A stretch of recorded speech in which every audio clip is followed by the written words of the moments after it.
being resilient. Before you call a police station, before they even leave, they'll take permission from I don't think there's really anything on ground to improve. the struggle with the ASU strike. You have done your work, you have put us to the wall. We are not the slaves. I'm not a small boy. You should have given me the report. I have not seen the report.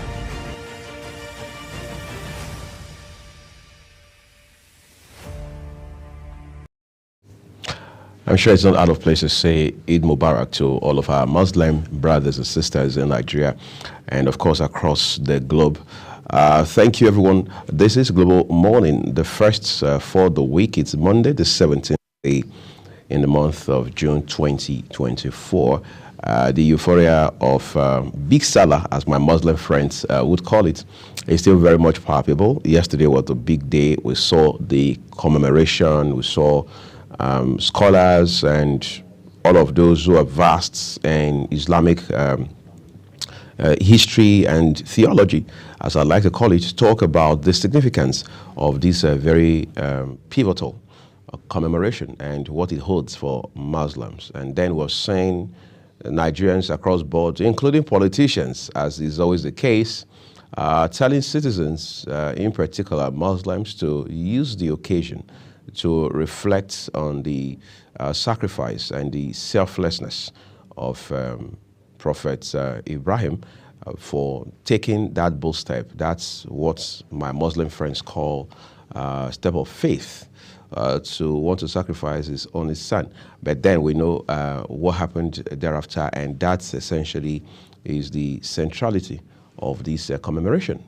But questions around whether or not Nigeria as a country is learning the lesson, is appreciating these values and also appropriating them abound. For instance, we're talking about the element of obedience on the part of Prophet Ibrahim. The question is, are we obedient to the Nigerian call, whether we are in an elected or elective, appointive position, whether we are just everyday citizens who are doing their bits to put food on the table and shelter over their heads and all of that. These are values we need to reflect on, not just yesterday, not just for this Salah break or holiday, but every other day of our lives. Because Nigeria is in a place right now, unless of course we want to lie to ourselves, where we need to make frantic efforts to get out of these spots where it seems like the country is in a jam, politically, socially, and economically. I mean, the New York Times article that was describing the state of Nigeria, which, of course, Bayo Onanuga, the special advisor on strategy to President Bola Tinubu, has called very reductive, and he has called it several things. In all, he's saying that that article by the New York Times does not fairly describe the state of Nigeria's economy. But some of us will think that when you read an article like that about your country, even if you are a part of government, altruism and even patriotism would require that you step back for a second, get dispassionate a bit, and then take a very critical, holistic look at the issues that have been raised. For example, this is Nigeria 24 years into a new millennium, 2024. We are still asking ourselves, when are we going to find a one-off solution to energy problem, power problem in this country? I mean, we talk about all of the monies that have been spent since 1999 till date. It runs into trillions of naira, several trillions. Even if you want to start from the $16 billion that the Obasanjo government had spent on the independent power project of his time, which has also become extremely controversial. Or you want to talk about all of the budgetary allocations and releases to the power sector, to the power ministry and all of its agencies in this country.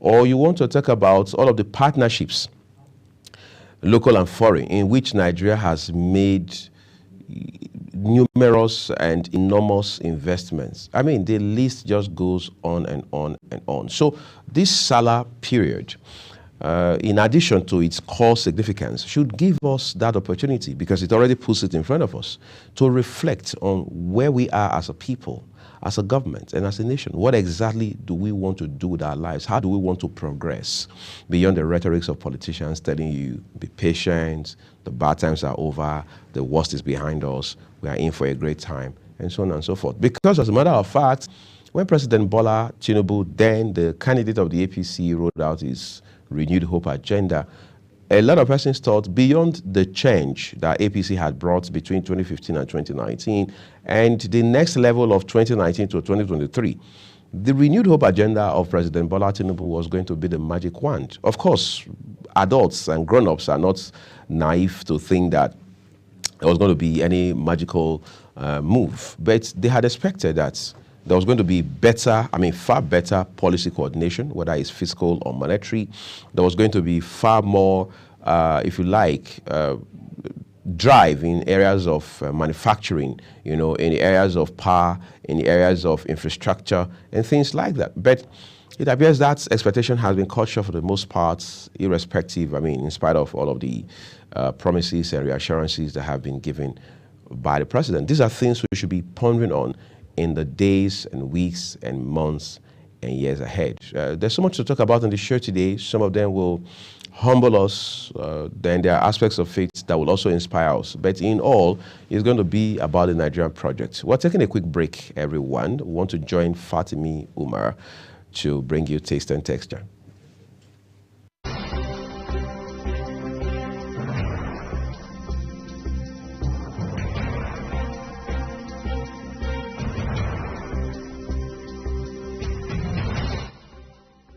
You love this savory, fluffy, and soft moi moi for breakfast, lunch, or dinner.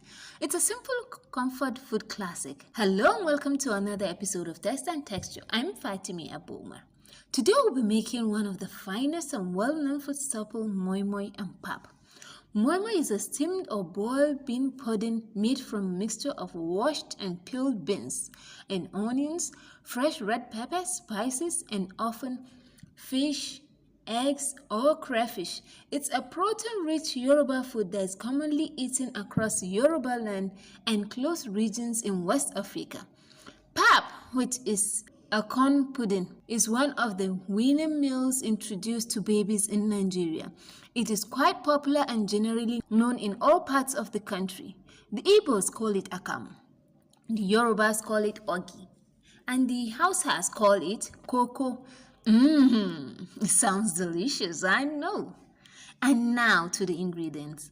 Beans, fresh chilies, sambo, onions, crayfish, vegetable oil, seasoning cubes and salt, eggs, which is optional, or any delicious ingredients that tickles your taste buds, diced meat, kidney or liver, or anything you can afford. But for me, it's eggs. Delicious are the sounds. Join me while I make it. And now let's make it. To make this mouth-watering delicacy, wash and remove the shaft of the beans. Wash thoroughly. Add your pepper, onion, ginger, crayfish, and blend together until it forms a smooth paste. Add vegetable oil, salt, and seasoning cubes to taste, and add all those ingredients that tickle your taste buds to it. But for me, I'm using eggs. Mix to combine all ingredients together. Tie in a polythene nylon. Double the polythene nylon. You can use a tin or banana leaves, depending on how you want yours. Drop your cooked eggs inside before tying the polythene nylon. Put it in the pots of boiling water, cover and cook until it's done. You can open one to check if it's cooked. Your moi moi is ready. Enjoy with pap, custard, or even gari. Aromatic and scrumptious. I love to have mine with gari. What a delightful meal that's going to leave you swept off your feet. And now let's make our pap. We have different kinds of taste of pap. Custard, guinea corn pap, or the millet pap, soy pap. To make this creamy and silky smooth breakfast porridge, put some lumps of the pap into a sizable bowl. Acclimatizes during preparation, so you should use a bowl big enough to contain the meal in its risen state. Use a spoon to crush the lumps of pap into smaller pieces. Add cool water in small quantities and mix till you have a medium consistency with no lumps. Put a kettle of water or pot of water to boil. Make sure the water is enough. It is better to boil too much water than not have enough water when making your pap. Once the water boils, pour it slowly but steadily in a circular motion into the bowl of pap and stir at the same time. Pouring the hot water slowly and stirring at the same time is very important because this prevents lumps. Once you see the mixture setting, stop stirring and reduce the flow of water you're pouring till your pap has completely set. Set the kettle aside and stir your pap very well.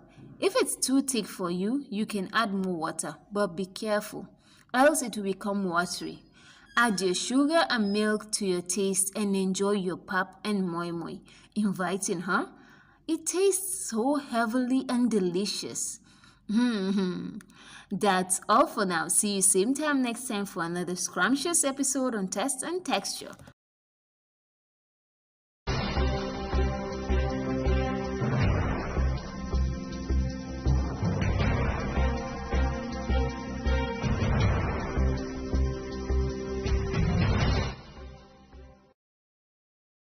Thank you, Fatima, for that breakfast idea that you brought us again this morning.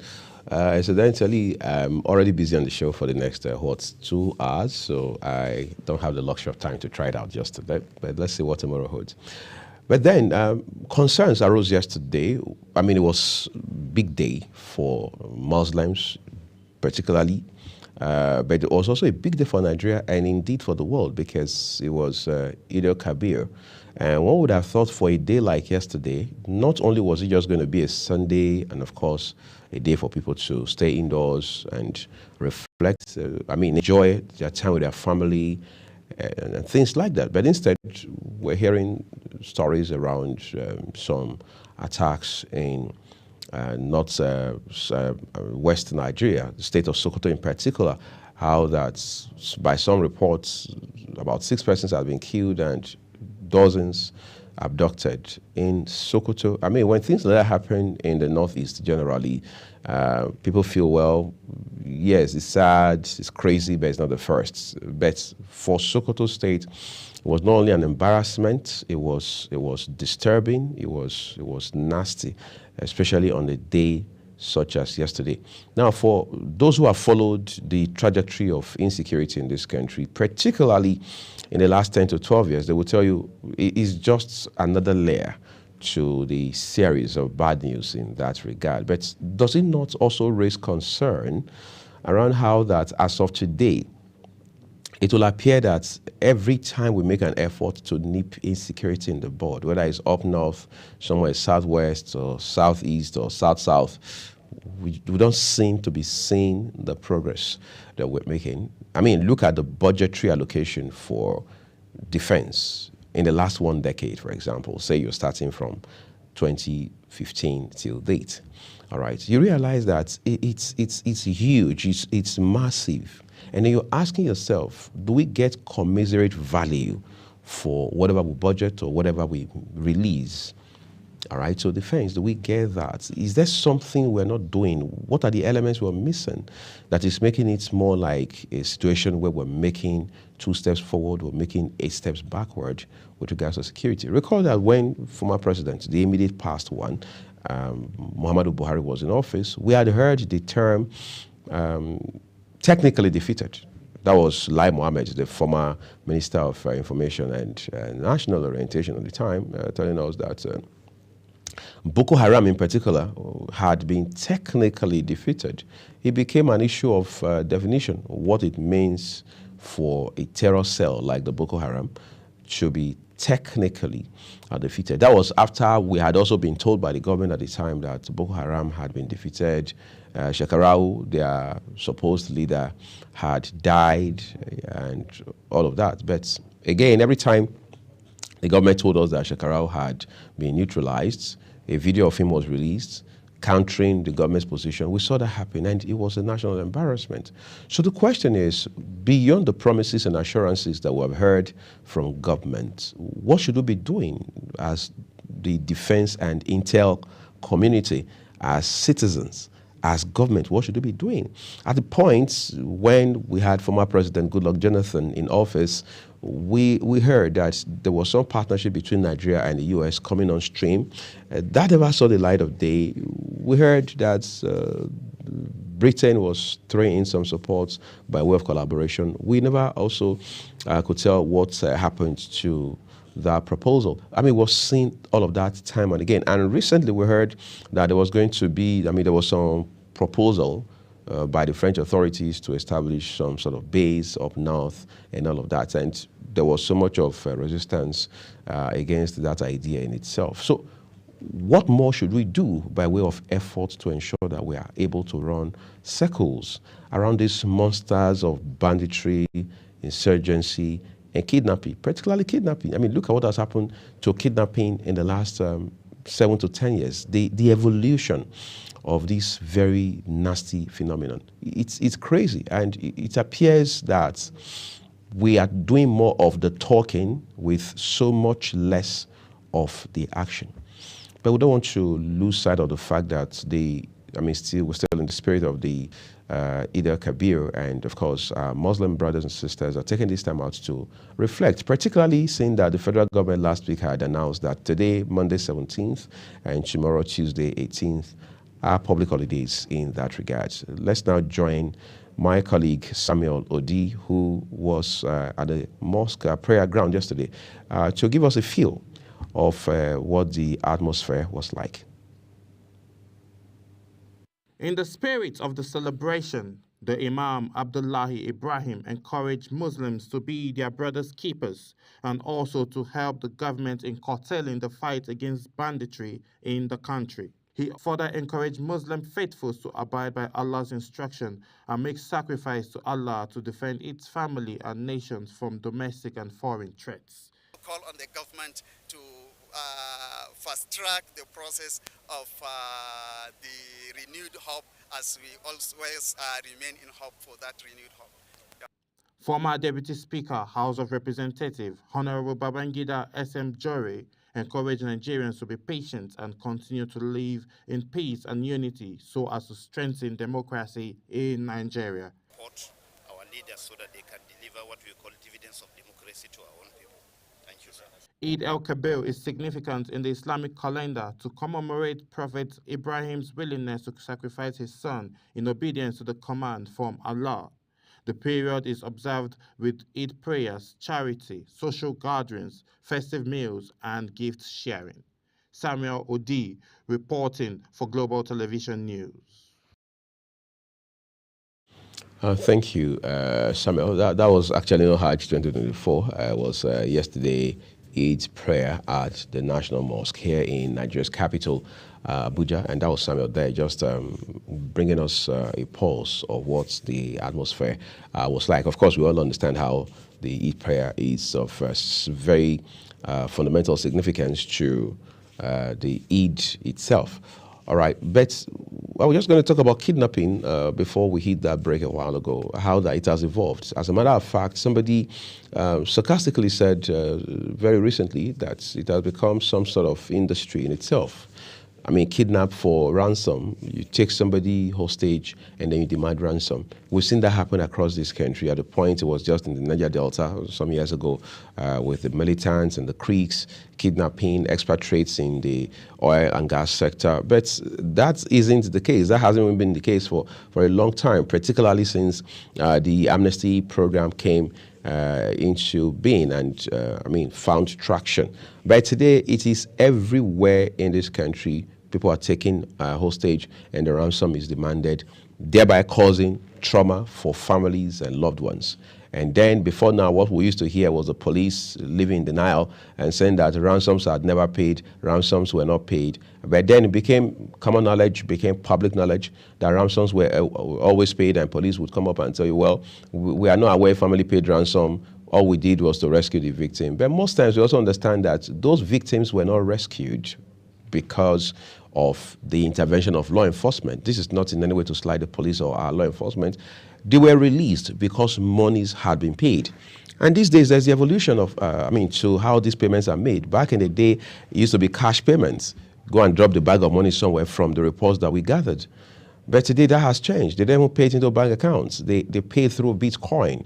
And that's some sort of dark web platform in such a way that you can't trace the money to its source, all right? You can't trace it to its destination. You can't tie it to an individual or a corporate entity because everything is done in the shadows, what they call a stealth mode in the military, all right? So that is a layer to the complication of all of these syndicates behind the phenomenon known as kidnapping in Nigeria. And that has become even more concerning.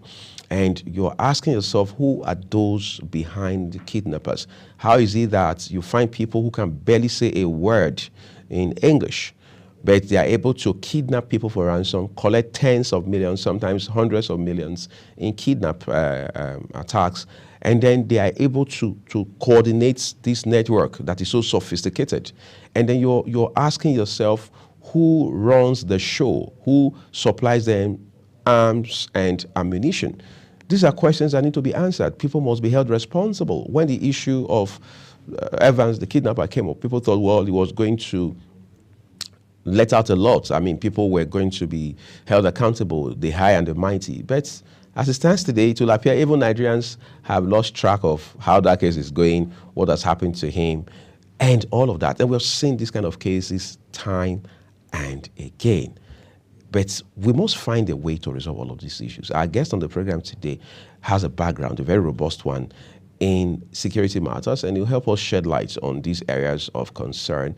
But that will be after the Global AM News. So taking a quick break now. Stay with us, everyone.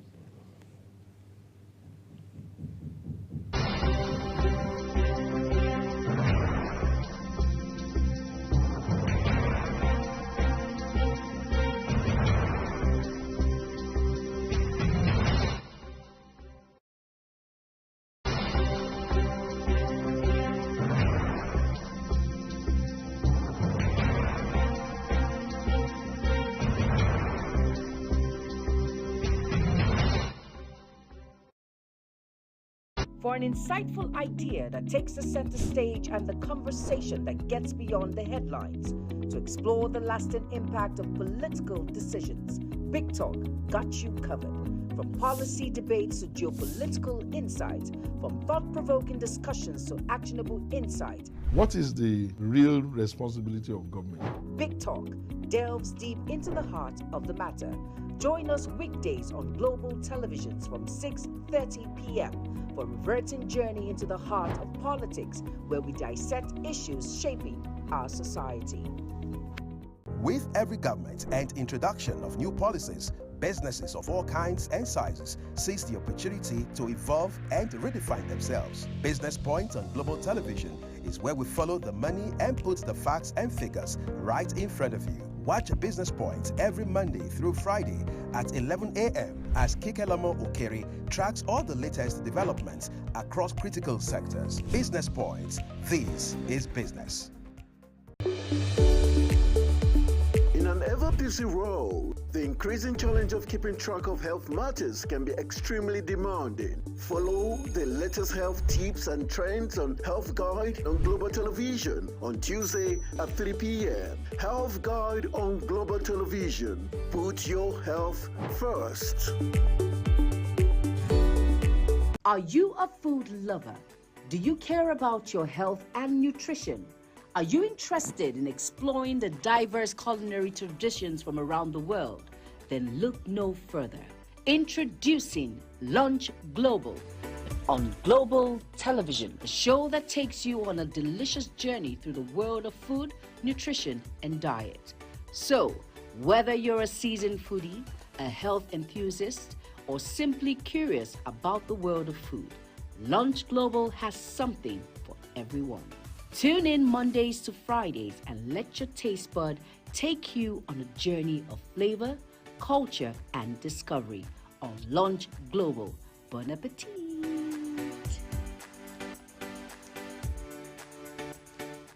Time check. It's midday. Then it's Midday Discourse. Midday Discourse is a program that covers trending local and international news, current issues and human-related topics. Join Samuel Odi weekdays 1 p.m. on Global Television. The discussion starts here. It's time for sports' biggest moments on Global Television. The headlines, scores, breaking news and commentaries on sporty events. Talking with the biggest players, strikers, and about the slam dunks and goals, stunning saves, near misses and upsets. Let's talk about the greatest home runs, comebacks, knockdowns and victories. Talk sports with the king of sports, Anthony Momadou. Weekdays 10 a.m. Don't miss out. Is the desk on Global Television. Nigeria. Come join Anthony Momadou on television's most compelling and facts-finding talk live show. We are the Palestinians. We are the Canaan because that this country gets it right. Who are these bandits? It's the Dex on Global Television, where we analyze and dissect storming issues and commentaries in the world's biggest black nation, Nigeria. Who is being held accountable for this money? The eyes have it. We stay and decide policies and reforms on the Dex. Tune in Mondays to Fridays, 5 p.m. to 6 p.m. on Global Television. Let's stay on the Dex. Get ready for it.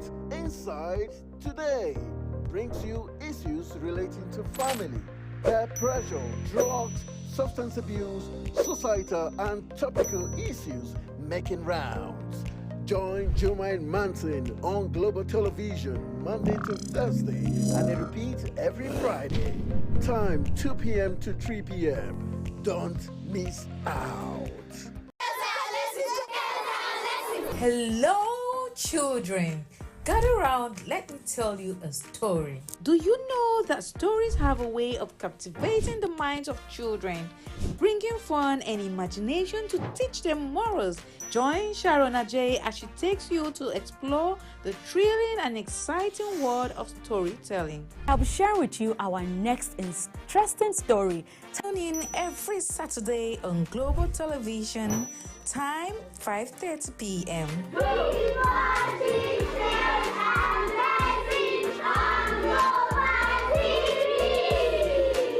For an insightful idea that takes the center stage and the conversation that gets beyond the headlines, to explore the lasting impact of political decisions, Big Talk got you covered. From policy debates to geopolitical insights, from thought-provoking discussions to actionable insight. What is the real responsibility of government? Big Talk delves deep into the heart of the matter.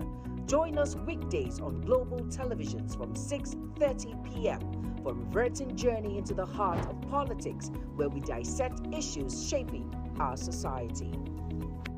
With every government and introduction of new policies, businesses of all kinds and sizes seize the opportunity to evolve and redefine themselves. Business Point on Global Television is where we follow the money and put the facts and figures right in front of you. Watch Business Point every Monday through Friday at 11 a.m. as Kikelamo Okeri tracks all the latest developments across critical sectors. Business Point, this is business. In an ever-busy world, the increasing challenge of keeping track of health matters can be extremely demanding. Follow the latest health tips and trends on Health Guide on Global Television on Tuesday at 3 p.m. Health Guide on Global Television. Put your health first. Are you a food lover? Do you care about your health and nutrition? Are you interested in exploring the diverse culinary traditions from around the world? Then look no further. Introducing Lunch Global on Global Television, a show that takes you on a delicious journey through the world of food, nutrition, and diet. So, whether you're a seasoned foodie, a health enthusiast, or simply curious about the world of food, Lunch Global has something for everyone. Tune in Mondays to Fridays and let your taste bud take you on a journey of flavor, culture, and discovery on Lunch Global. Bon appetit!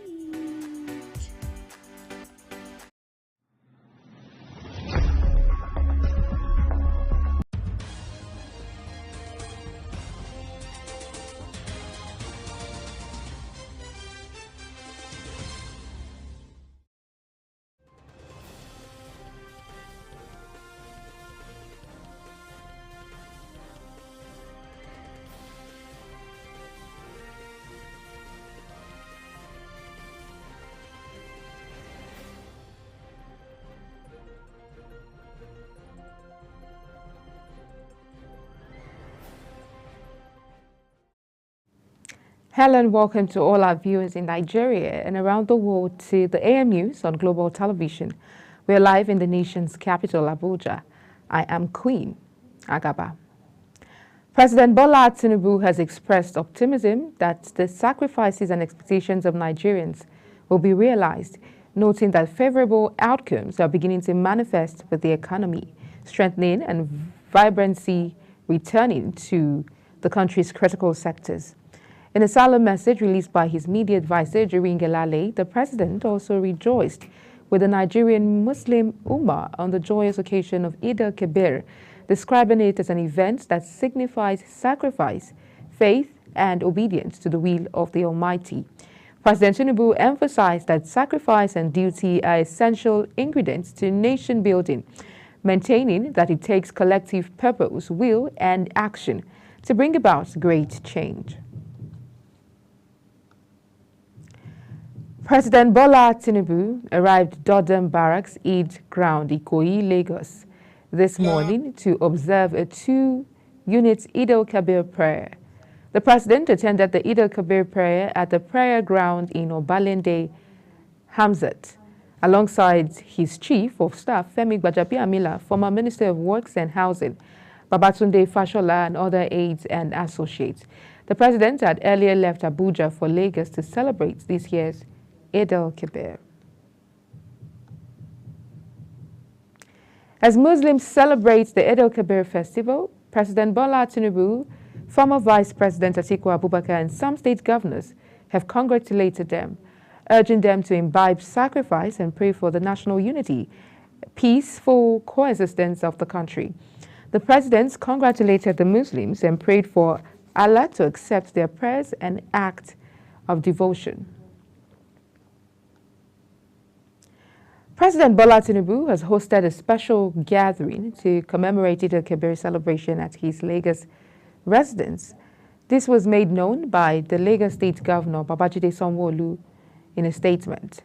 The event brought together guests including Lagos State Deputy Governor Dr. Obafemi Hamzat, Speaker of the Lagos State House of Assembly Dr. Mudashiru Obasa, Lagos State Head of Service Bode Agoro, and businessman Aliko Dangote.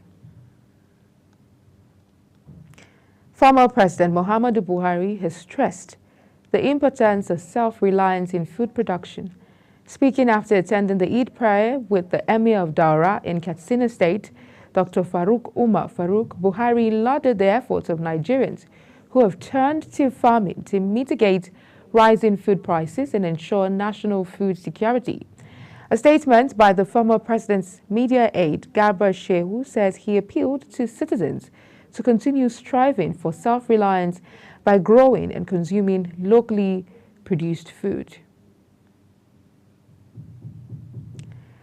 Speaker of the House of Representatives, Abbas Tajuddin, has called on Nigerians to continue praying for their leaders and be supportive for a better Nigeria.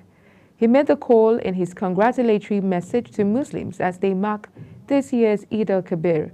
In the message, signed by his special advisor on media and publicity, Musa Kreshi, said the celebration is about total submission to higher authority, sacrifice, and charity, urging Nigerians to imbibe these virtues in their daily lives. Speaker Abbas noted that the celebration has a major significance in the life of Muslims as it reminds the people of the supremacy of Allah and the importance of sacrifice. The senator representing the Federal Capital Territory, Ireti Kingigbe, has congratulated Nigerians, particularly Muslims, on the occasion of the Eid al-Kabir celebration. This was disclosed in a statement issued in Abuja by her senior special assistant on media, Kennedy Mbele, with the lawmaker calling on Nigerians, particularly leaders, to reflect and emulate Prophet Ibrahim's virtues of sacrifice. The founder and Grand Sheikh of the Muslims in Light Organization, Dr. Rashid Akimbile, has emphasized the need for adherence to divine guidance in order to alleviate the sufferings of the masses. In his Eid al-Kabir message, he urged both leaders and citizens to turn to Allah for guidance to survive in hard times. Dr. Akimbile harped on the importance of demonstrating love to fellow citizens and being content with Allah's provisions. In the spirit of Eid al-Kabir, Enugu State Governor Peter Mba has congratulated Muslims in the state and across the nation on the occasion of this year's commemoration. Mba urged them to use the occasion to exhibit love, tolerance, and peace, and a sense of sacrifice to move the nation forward. In his goodwill message to Muslim faithful, the governor stressed that the present socio-economic challenges being experienced by citizens will ultimately abate through the collective sacrifice and commitment to the nation building by all Nigerians. In celebration of Eid al-Kabir, Imam Abdullahi Ibrahim has called on the federal government to fast-track its plans to revamp the country's economy and implement the renewed hope agenda of President Bola Tinubu. The cleric made the call while observing Eid al-Kabir prayers at the National Mosque in Abuja. Samuel Odi has details. In the spirit of the celebration, the Imam Abdullahi Ibrahim encouraged Muslims to be their brother's keepers and also to help the government in curtailing the fight against banditry in the country. He further encouraged Muslim faithfuls to abide by Allah's instruction and make sacrifice to Allah to defend its family and nations from domestic and foreign threats. Call on the government to fast-track the process of the renewed hope, as we always remain in hope for that renewed hope. Yeah. Former Deputy Speaker, House of Representatives, Honorable Babangida S.M. Jore, encouraged Nigerians to be patient and continue to live in peace and unity so as to strengthen democracy in Nigeria. Support our leaders so that they can deliver what we call dividends of democracy to our own people. Thank you, sir. Eid al-Kabir is significant in the Islamic calendar to commemorate Prophet Ibrahim's willingness to sacrifice his son in obedience to the command from Allah.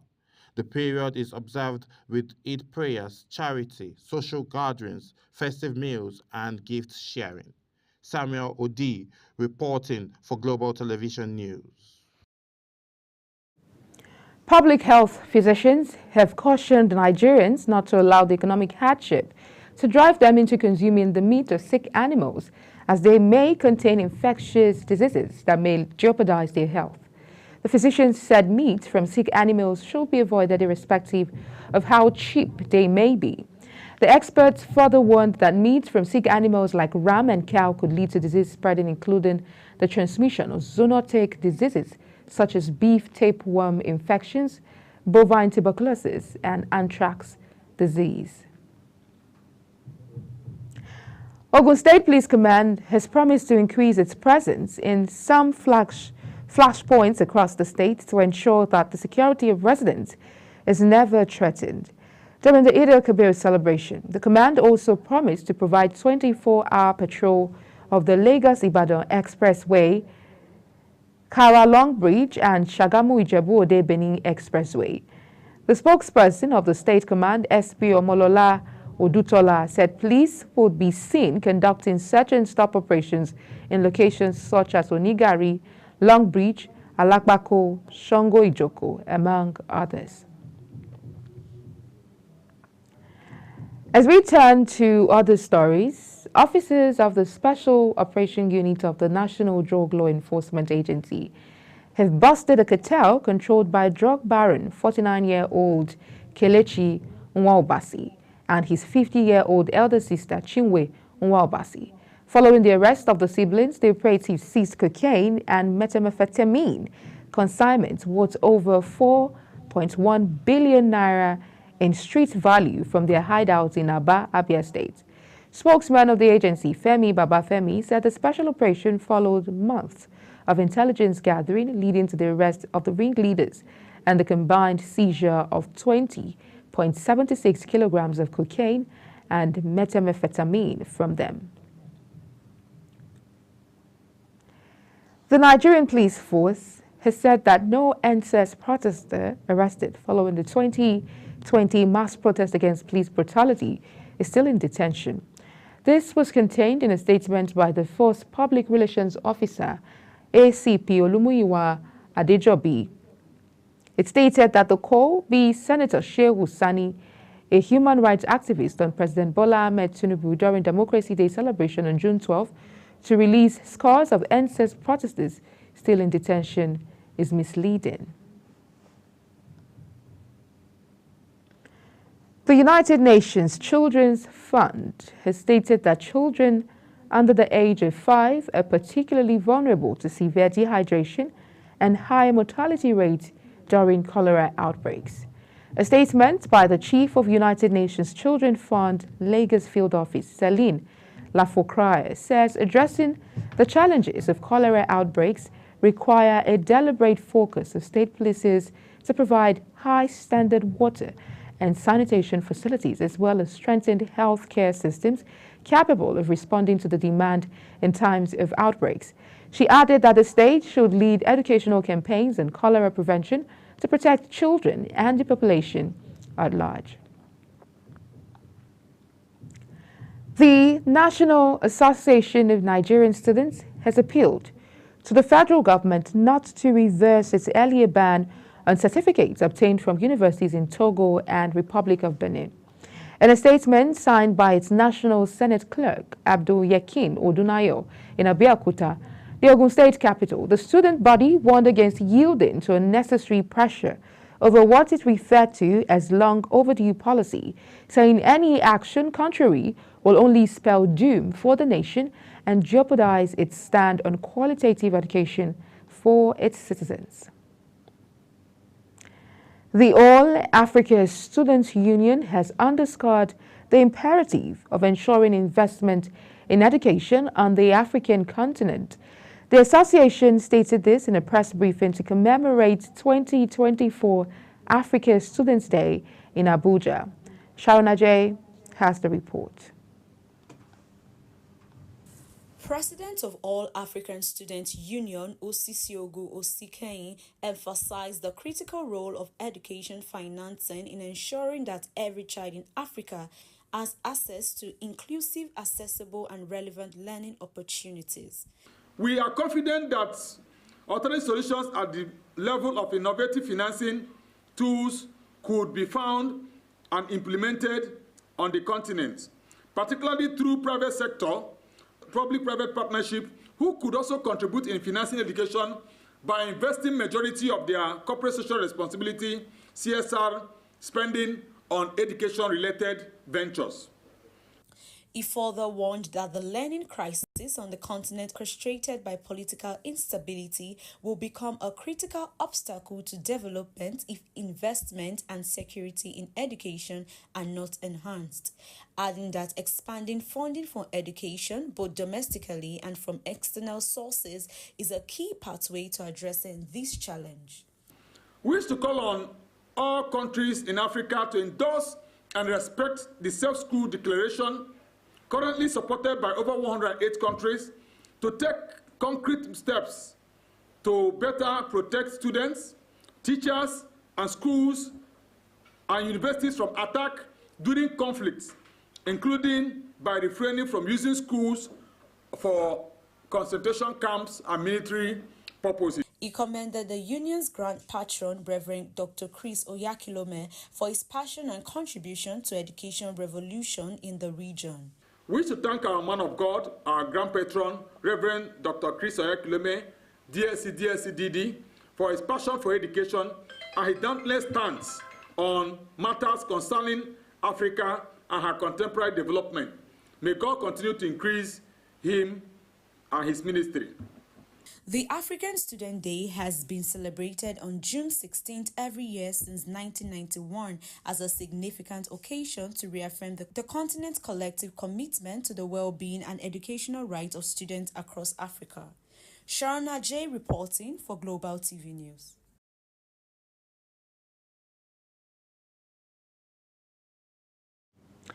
You're watching the AM News coming to you live from Nigeria's capital, Abuja.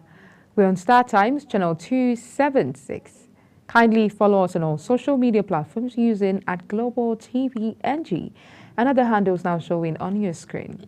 When the AM News returns, global investments in crypto hits $1 billion in May. This and other stories coming right after this break. Please stay with us.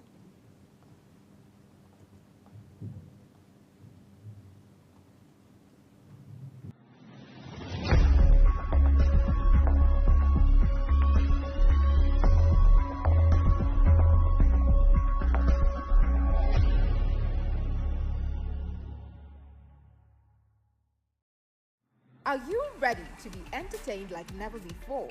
Get ready to dive into the latest and greatest entertainment news in lifestyle, music, movies, birthday celebration, and so much more. All on Entertainment Circle on Global Television. From the hottest red carpet event to exclusive interviews with your favorite stars, we've got you covered.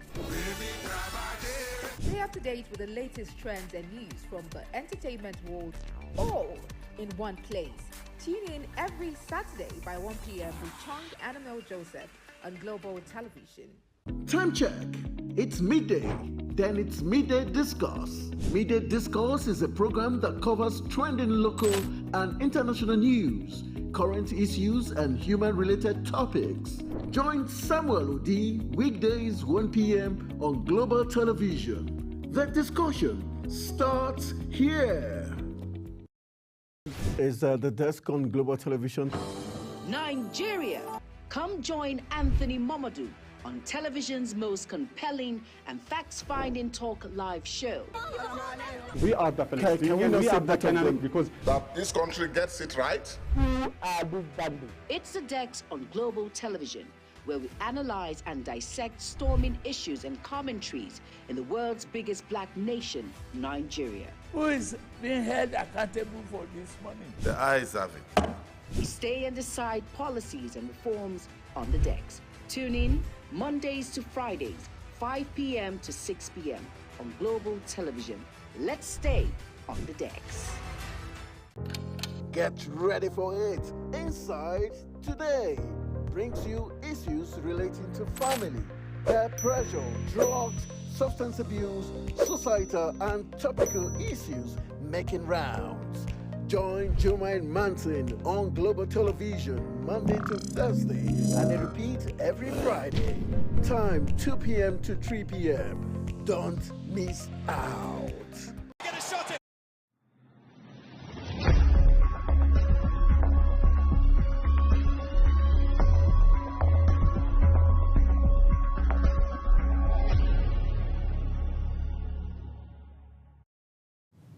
Many thanks for staying with us. Now, if you've just joined us, this is Global Television, bringing you live broadcast of the AM News. The federal government has announced plans to begin an assessment of the ongoing cleanup of oil-polluted sites in Ogoni land in Rivers State to ascertain how it impacts the lives and livelihood of the people. The government promised it would give proper attention to addressing the challenges and bottlenecks affecting the development of the oil and gas-rich area. The Senior Special Assistant at Community Engagement to President Bola Tinubu South-South, Gift Jumbo, disclosed this during a one-day Ogoni Cleanup Stakeholders Roundtable meeting in Bori, headquarters of Kana local government area of Rivers State. On the foreign scene, Palestinians in the Gaza Strip and the occupied West Bank are marking a solemn Eid al-Adha as the Israeli military continues its attacks more than 8 months after the start of the war. In the besieged enclave, where more than 37,000 Palestinians have been killed, people gathered in the rubble of their neighborhoods to pray. The Israeli army announced that it would implement a daily tactical pause of military activity in the part of the southern Gaza Strip during daylight hours to facilitate the delivery of aid.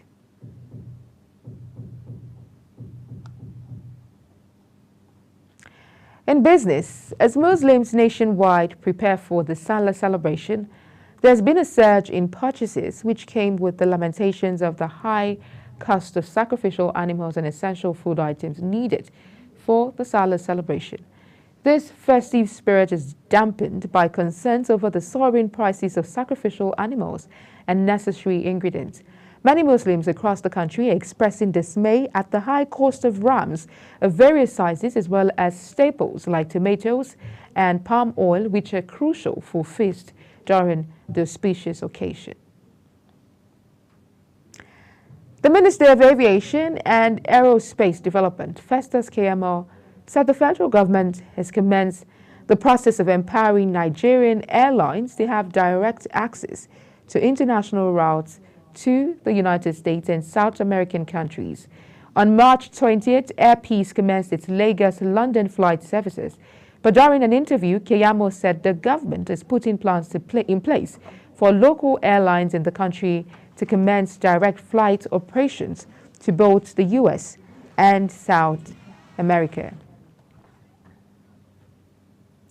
Retail egg prices has increased by 25% in the past 3 weeks, while farm gate prices have seen a rise of about 17%.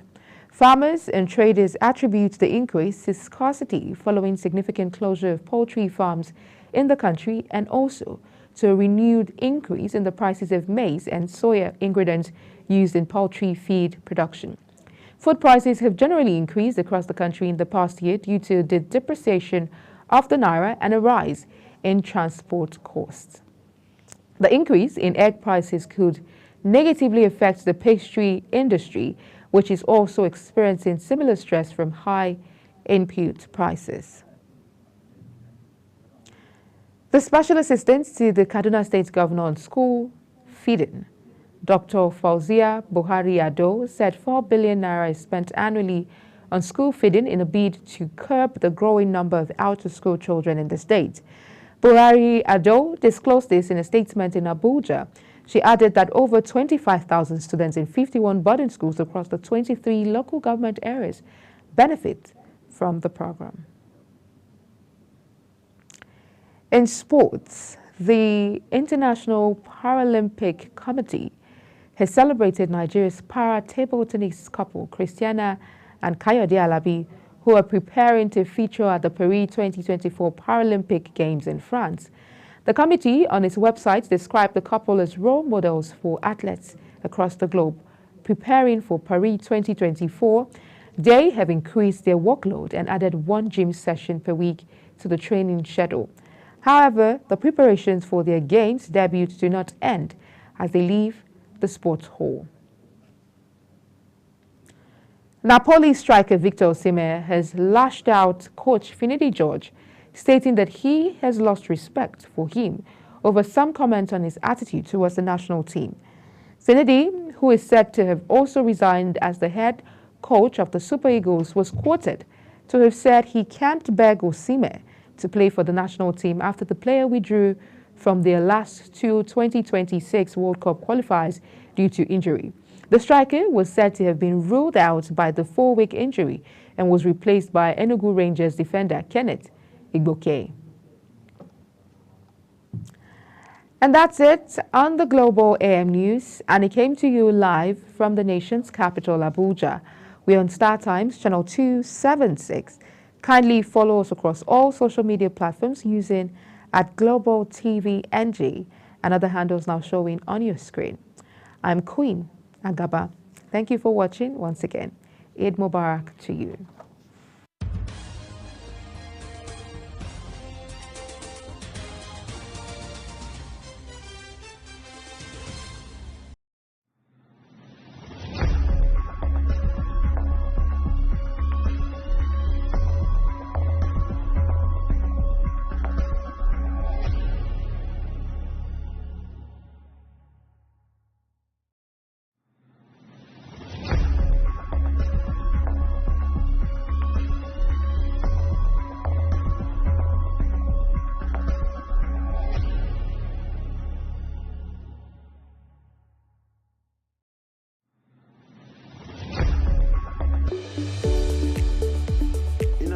busy road, the increasing challenge of keeping track of health matters can be extremely demanding. Follow the latest health tips and trends on Health Guide on Global Television on Tuesday at 3 p.m. Health Guide on Global Television. Put your health first.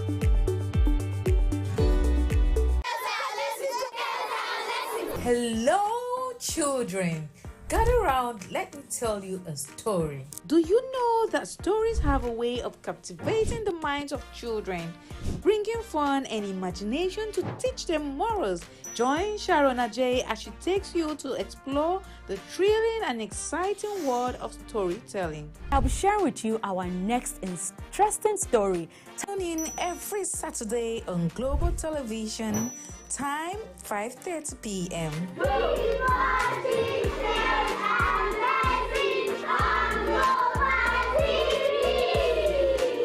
For an insightful idea that takes the center stage and the conversation that gets beyond the headlines, to explore the lasting impact of political decisions, Big Talk got you covered. From policy debates to geopolitical insights, from thought-provoking discussions to actionable insight, What is the real responsibility of government? Big Talk delves deep into the heart of the matter. Join us weekdays on Global Televisions from 6:30 p.m. for a reverting journey into the heart of politics, where we dissect issues shaping our society. Get a shot in, squares it, into the back. It's time for sports' biggest moments on Global Television. The headlines, scores, breaking news, and commentaries on sporty events. Talking with the biggest players, strikers, and about the slam dunks and goals, stunning saves, near misses, and upsets. Let's talk about the greatest home runs, comebacks, knockdowns, and victories. Talk sports with the king of sports, Anthony Momadou. Weekdays, 10 a.m. Don't miss out. Beautiful work from the wingers. Are you ready to be entertained like never before? Get ready to dive into the latest and greatest entertainment news in lifestyle, music, movies, birthday celebration, and so much more, all on Entertainment Circle on Global Television. From the hottest red carpet event to exclusive interviews with your favorite stars, we've got you covered. Stay up to date with the latest trends and news from the entertainment world, all in one place.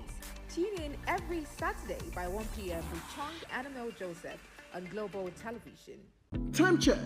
It's midday. Then it's Midday Discourse. Midday Discourse is a program that covers trending local and international news, current issues, and human-related topics.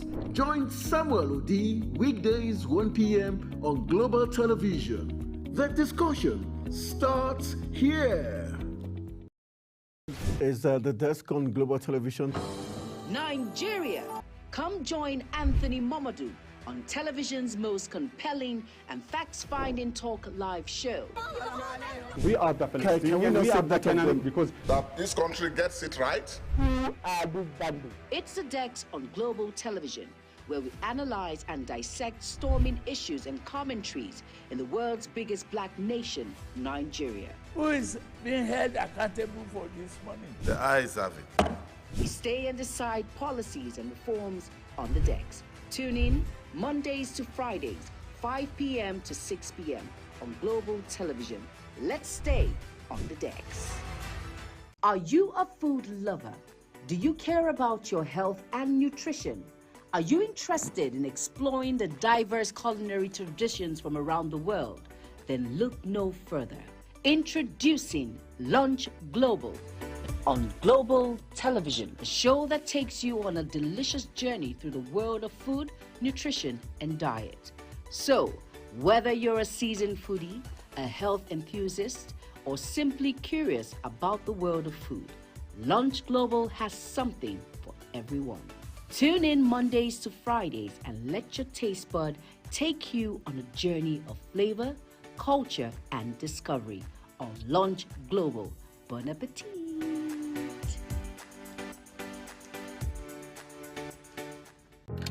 Get ready for it. Inside Today brings you issues relating to family, peer pressure, drugs, substance abuse, societal and topical issues making rounds.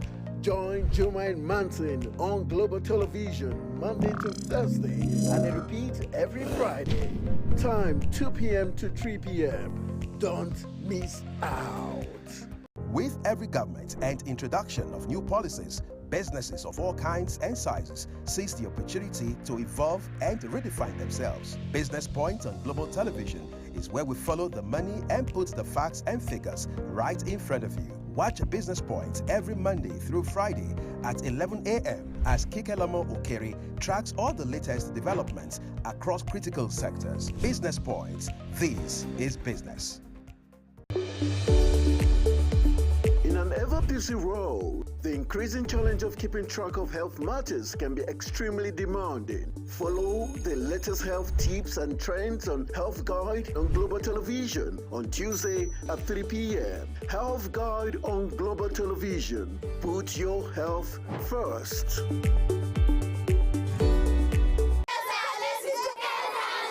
Hello, children.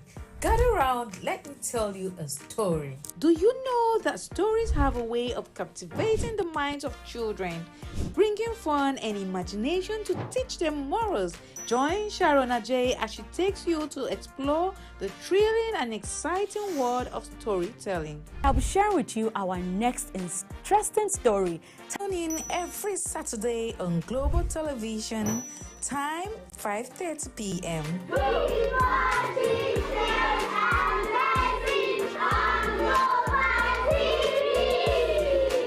For an insightful idea that takes the center stage and the conversation that gets beyond the headlines, to explore the lasting impact of political decisions, Big Talk got you covered. From policy debates to geopolitical insights, from thought-provoking discussions to actionable insight, What is the real responsibility of government? Big Talk delves deep into the heart of the matter. Join us weekdays on global televisions from 6:30 p.m. for a riveting journey into the heart of politics, where we dissect issues shaping our society. Get a shot in, squares it, into the back. It's time for sports' biggest moments on global television. The headlines, scores, breaking news, and commentaries on sporty events. Talking with the biggest players, strikers, and about the slam dunks and goals, stunning saves, near misses, and upsets. Let's talk about the greatest home runs, comebacks, knockdowns, and victories. Talk sports with the king of sports, Anthony Momadou. Weekdays, 10 a.m. Don't miss out. Beautiful work from the wingers.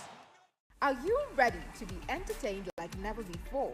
Get ready to dive into the latest and greatest entertainment news in lifestyle, music, movies, birthday celebration, and so much more, all on Entertainment Circle on Global Television. From the hottest red carpet events to exclusive interviews with your favorite stars, we've got you covered. Stay up to date with the latest trends and news from the entertainment world, all in one place. Tune in every Saturday by 1 p.m. with Chung Annabelle Joseph on Global Television. Time check. It's midday.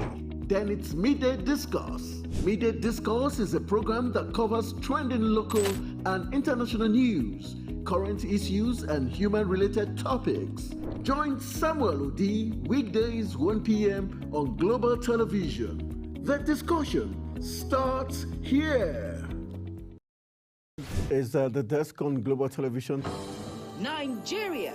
Come join Anthony Momadou on television's most compelling and facts-finding talk live show. We are the Palestinians. We are the Canaan because that this country gets it right. It's the Dex on Global Television, where we analyze and dissect storming issues and commentaries in the world's biggest black nation, Nigeria. Who is being held accountable for this money? The eyes have it. We stay and decide policies and reforms on the Dex. Tune in Mondays to Fridays, 5 p.m. to 6 p.m. on Global Television. Let's stay on the Dex. Are you a food lover? Do you care about your health and nutrition? Are you interested in exploring the diverse culinary traditions from around the world? Then look no further. Introducing Lunch Global on Global Television, a show that takes you on a delicious journey through the world of food, nutrition, and diet. So, whether you're a seasoned foodie, a health enthusiast, or simply curious about the world of food, Lunch Global has something for everyone. Tune in Mondays to Fridays and let your taste bud take you on a journey of flavor, culture, and discovery on Lunch Global. Bon appetit!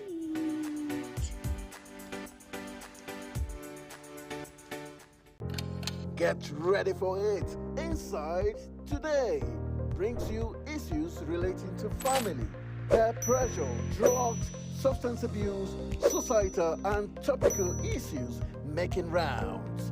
Join Jumaine Manson on Global Television Monday to Thursday and a repeat every Friday. Time 2 p.m. to 3 p.m. Don't miss out. With every government and introduction of new policies, businesses of all kinds and sizes seize the opportunity to evolve and redefine themselves. Business Point on Global Television is where we follow the money and put the facts and figures right in front of you. Watch Business Point every Monday through Friday at 11 a.m. as Kikelamo Okeri tracks all the latest developments across critical sectors. Business Point. This is business. In an ever-busy world, the increasing challenge of keeping track of health matters can be extremely demanding. Follow the latest health tips and trends on Health Guide on Global Television on Tuesday at 3 p.m. Health Guide on Global Television. Put your health first.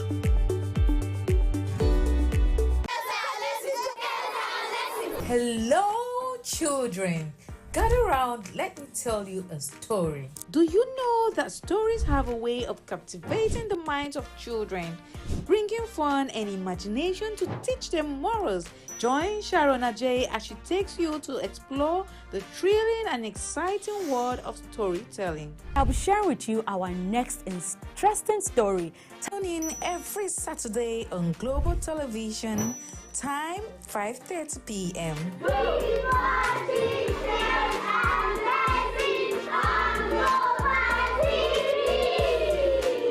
For an insightful idea that takes the center stage and the conversation that gets beyond the headlines, to explore the lasting impact of political decisions, Big Talk got you covered.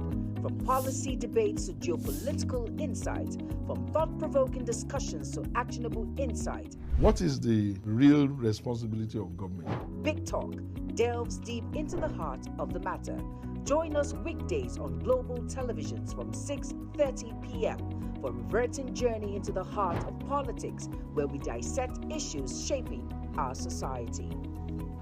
Get a shot in, squares it, into the back. It's time for sports' biggest moments on Global Television. The headlines, scores, breaking news, and commentaries on sporty events. Talking with the biggest players, strikers, and about the slam dunks and goals, stunning saves, near misses, and upsets. Let's talk about the greatest home runs, comebacks, knockdowns, and victories. Talk sports with the king of sports, Anthony Momadou. Weekdays, 10 a.m. Don't miss out. Beautiful work from the wingers. Are you ready to be entertained like never before? Get ready to dive into the latest and greatest entertainment news in lifestyle, music, movies, birthday celebration, and so much more, all on Entertainment Circle on Global Television. From the hottest red carpet event to exclusive interviews with your favorite stars, we've got you covered. Stay up to date with the latest trends and news from the entertainment world, all in one place. Tune in every Saturday by 1 p.m. with Chung Annabelle Joseph on Global Television. Time check. It's midday. Then it's Midday Discourse. Midday Discourse is a program that covers trending local and international news, current issues, and human-related topics. Join Samuel Odi weekdays 1 p.m. on Global Television. The discussion starts here. Is the desk on Global Television? Nigeria. Come join Anthony Momadou on television's most compelling and facts-finding talk live show. We are the Palestinians. We are the Canaan because that this country gets it right. Who are these bandits? It's the Dex on Global Television, where we analyze and dissect storming issues and commentaries in the world's biggest black nation, Nigeria. Who is being held accountable for this money? The eyes have it. We stay and decide policies and reforms on the Dex. Tune in Mondays to Fridays, 5 p.m. to 6 p.m. on Global Television. Let's stay on the Dex. Are you a food?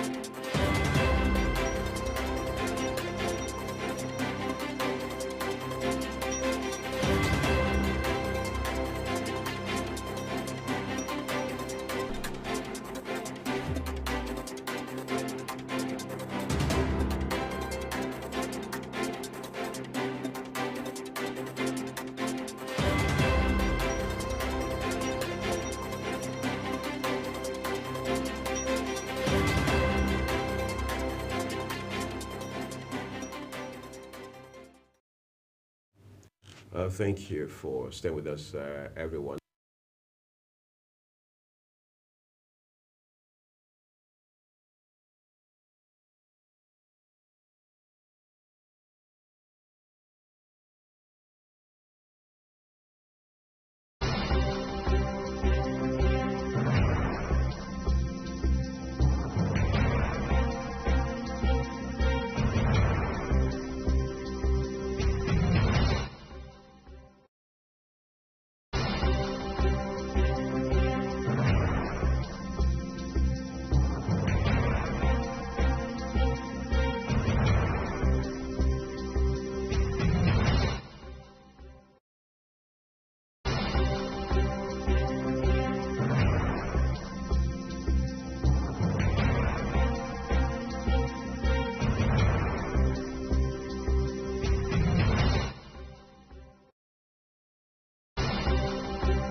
Sincere apologies for that hitch with our audio there, which has now been rectified. So I'm just welcoming Queen Agaba to the show a while ago. So I was saying that beyond the weekend is the Salah weekend, and then the holidays associated with Salah starts today. Yes, absolutely. And but you know, I think we fit in the category of essential workers because we never observe these holidays. All the public holidays. Yes, the public holidays that come. So here we are doing what we love to do, even if it may not be convenient at certain points in time.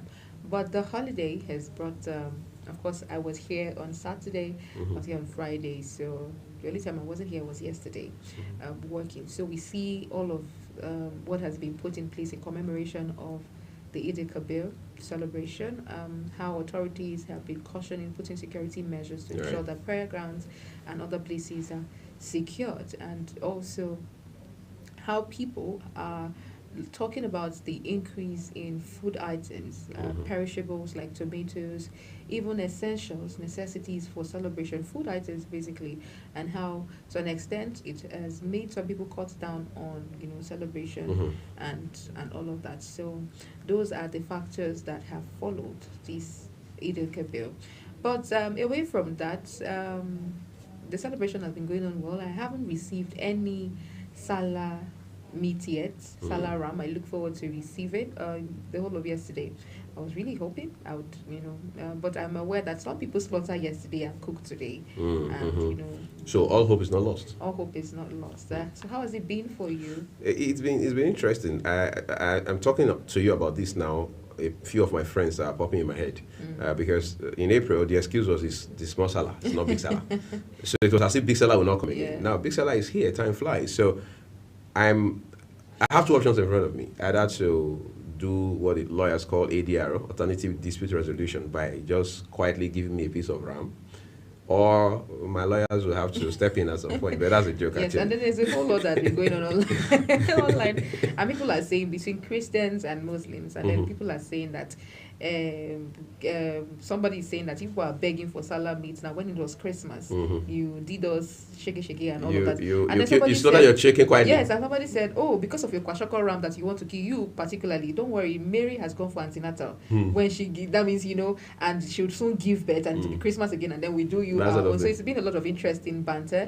And somebody is saying, so just in case, to my Muslim friends who can send me Salah meat, I'm receiving Salah alerts. So you can if you can't bill Salah ram to me, you can send in monetize it. Monetize it. So it's interesting. I just like the fact that we always find a way to lively up the whole conversation. And I want to particularly give it up for Muslims in Nigeria, because how do you, when people have conversations around the prices of ram, you're wondering, will anybody buy ram in this country this period? And people were buying rams. So that's the spirit of sacrifice. Yes, exactly. That's the point. And then something else about how that when something is important enough for you, you go to any length. I mean, there's no sacrifice too much to make, to get it to happen. To get it done. All right, let's turn to the papers for you, everyone, this morning. Incidentally, we're beginning with the Daily Sun newspaper. It's a Monday, don't forget that, all right? Let's see what the Daily Sun has by way of big story for us this morning. It says that Tinubu preaches sacrifice as Salah items, prices rise, of course. Two riders with that headline. Food stuff prices hit roof as tomato, pepper, rice, others become unaffordable. Buhari seeks increased food production awareness on population explosion. Beside the nameplate of the Daily Sun newspaper, minimum wage. Labour attacks governors, rejects FG state pay difference case. Says governors can't push for decentralized salary when their salaries are federal based. But that argument is valid, quite frankly. Okay, if you take a look at the right corner of the Daily Sun today, gunmen mass Salah celebration in Sokoto kill 6, abduct scores, 5 die in Osun Ogun road crashes. Emir Sanusi defies police ban, holds Dorba in Kano. Father's Day, Tinubu Fubara Bishop salutes fathers for sacrifice, resilience in shaping nation's future. Somebody said this is the best Father's Day they have encountered, experienced in many years, but it depends on who is doing the assessments. Ben Bruce Omokri make case for Fidelity Bank stock. You can read that up on page 2 of the Daily Sun newspaper today. At the foot of the front page of the Daily Sun, Kalu tackles Abia rejoice on Uturu Accra Road project. Those are the stories from Daily Sun. Let's turn to the next big one for you, which is the Daily Trust newspaper. Yes, the Daily Trust is what we have next. And on the front page of the Daily Trust newspaper, we have Nigeria needs sacrificing citizens to progress, says Tinubu. Address current hardship, Sultan tells leaders. Buhari, Abdulsalami, CAN, others call for unity. That should be CAN. Calls for unity. Just directly underneath the nameplate, we have AFDB launches network to spur homegrown solutions to debt challenges. Senegal joins all producing countries, begins production. Salah in Kano without splendor of Dabar. These are the stories that we have on the front page of the Daily Trust. Our next point of call will be the leadership newspaper. That's right. With the leadership, we will start from above the name mast for you. Says military remains committed to national security. Defense chief has a picture of defense chief there, General Musa. Minimum wage bill, no plan to seize states' LG's funds. Senate, that conversation was actually rife. The conversation was rife, yes, last week around how that there were speculations the National Assembly, particularly the Senate, could seize allocations to state and local governments who refuse to pay agreed minimum wage. Of course, there's no agreement yet, even though we hear that the federal government is still pushing for 62,000 naira. All right, Lagos Calabar Coastal Road, FG withholds compensation payment. What's the reason for that? You can find out on page 7 of the leadership newspaper today. Eid al-Kabir, Shetima, Buhari, Abdulsalami, Sultan, governors urge prayers. Electoral reforms, lawyers, CSOs, parties disagree over same-day elections. Some people argue that if you schedule all elections for the same day, it would be too cumbersome and a bit of an overwhelm, all right, for the system. But there are riders associated with that headline. It will ensure credibility, inclusion, that's IPAC. Same-day elections will reduce costs, malpractices, CSOs. A logistics challenge, overwhelming for INEC, lawyers. All right, so it's a mix of several concerns now. As we turn to the right corner of the leadership newspaper, no NSAS protesters in our custody, police. It's interesting that virtually 4 years down the line, we're still here having this conversation. Kaduna moves to tackle housing deficits. only 45,000 Nigerians under HIV treatments. I mean, so we're doing better today than we did years ago. And the LEA seizes 4.7 billion naira cocaine, meth, arrests 2 siblings. Global Television brought you that story yesterday. But then we'll have the Punch to look at next, and Queen will bring us those headlines. Now, on the front page of the Punch newspaper, we have Tinubu, Buhari, Sultan can prefer solutions to hardship. Rider there says, President urges citizens to share with one another. Buhari seeks return to farm. Above the nameplate, 17 billion naira debt. GT Bank drags 60 bank chiefs to court. Food inflation soars by 61% in 1 year, according to the National Bureau of Statistics. Minimum wage, federal government pushes 62,000 pay despite Labour's opposition. Now this is, I don't know, President Tinubu's Democracy Day speech. He said that they had reached an agreement and that would be implemented soon. But the NLC was saying that no, they are not aware of any agreement that was reached that was soon to be implemented. And we're just seeing in the papers now that the federal government is still pushing for a 62,000 naira pay despite the opposition from the NLC. That's interesting. I hope that there's not another strike. Crude supply. Modular refineries back Dangote seeks Tinubu's intervention. 2 fallen trucks worsen gridlock on Lagos-Ibadan Expressway. Cholera. Lagos opens emergency center. UNICEF urges water provision. I think the Lagos, I just feel like why we have the outbreak of cholera, which is sudden, and then we can attribute it to poor sanitation, unhealthy eating, environment, poor lifestyle generally. Lifestyle generally. I think the outbreak is, it could be, more investigation needs to be put into water companies, people who have been rushed to the hospital in the last, say, 48 hours or thereabouts should be investigated properly. What was the last thing you had? Maybe water. I just think that there could be a water company that must have been contaminated somewhat. Just a few years ago, a few years down the line, there was an incident that happened in a particular school in Lagos State where they found a dead cat in the water. It was a dead cat? Yes, a dead cat. The cat has been dead for days. In the water that these students drink, the tank. They found it in the tank, in the school. And this led to, same case, an outbreak of cholera. Students were falling ill. They didn't know what was the cause. So you can imagine the contamination that would have taken place over time that these children drink. And so it led to the death of a few students from the school. But it was sad that that had to happen before proper investigations were made, and then it was discovered that something of that magnitude had happened.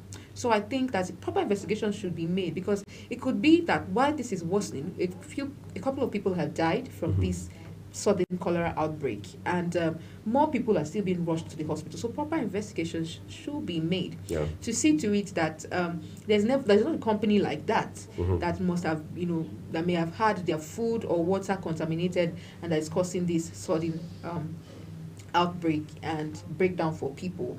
While also I believe that we need to pay critical attention to sanitation, lifestyle, what we eat, where we eat, and washing our hands regularly. But I think investigations should be made to see to it that we don't have worsening cases like this. So moving on the front page of the Punch newspaper, we have, lastly, police probe death of US-based businessman in Lagos hotel.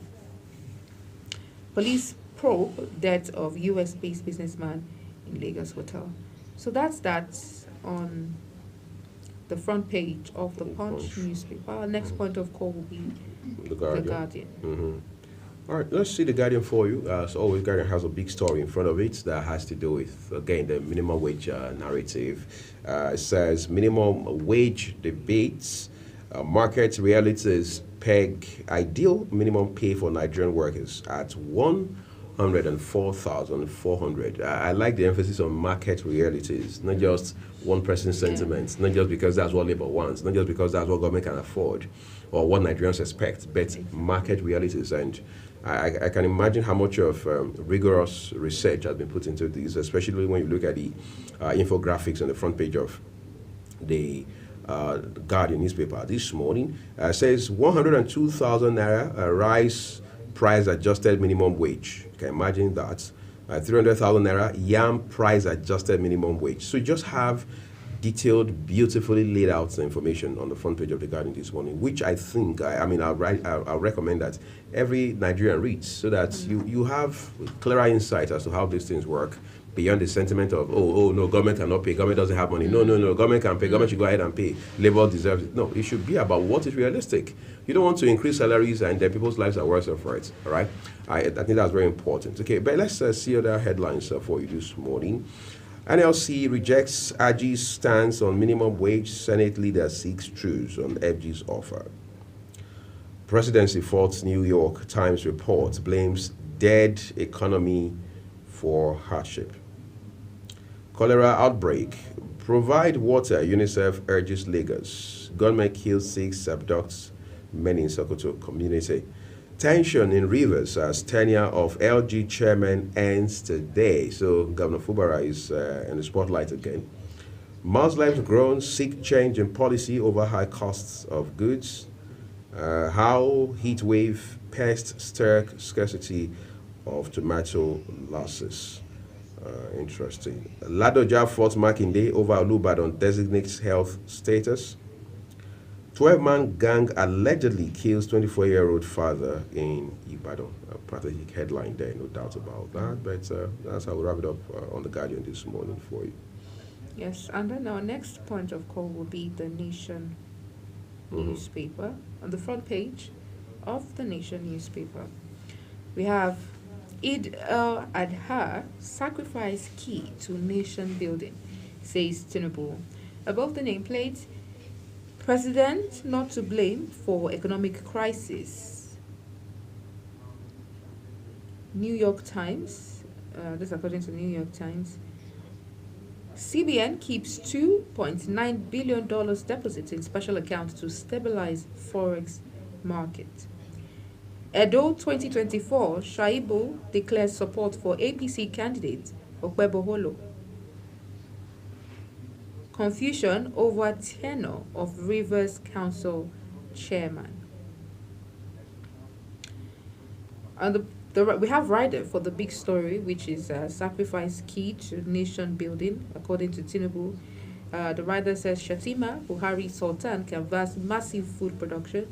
Ex-president raises the alarm over danger of population explosion.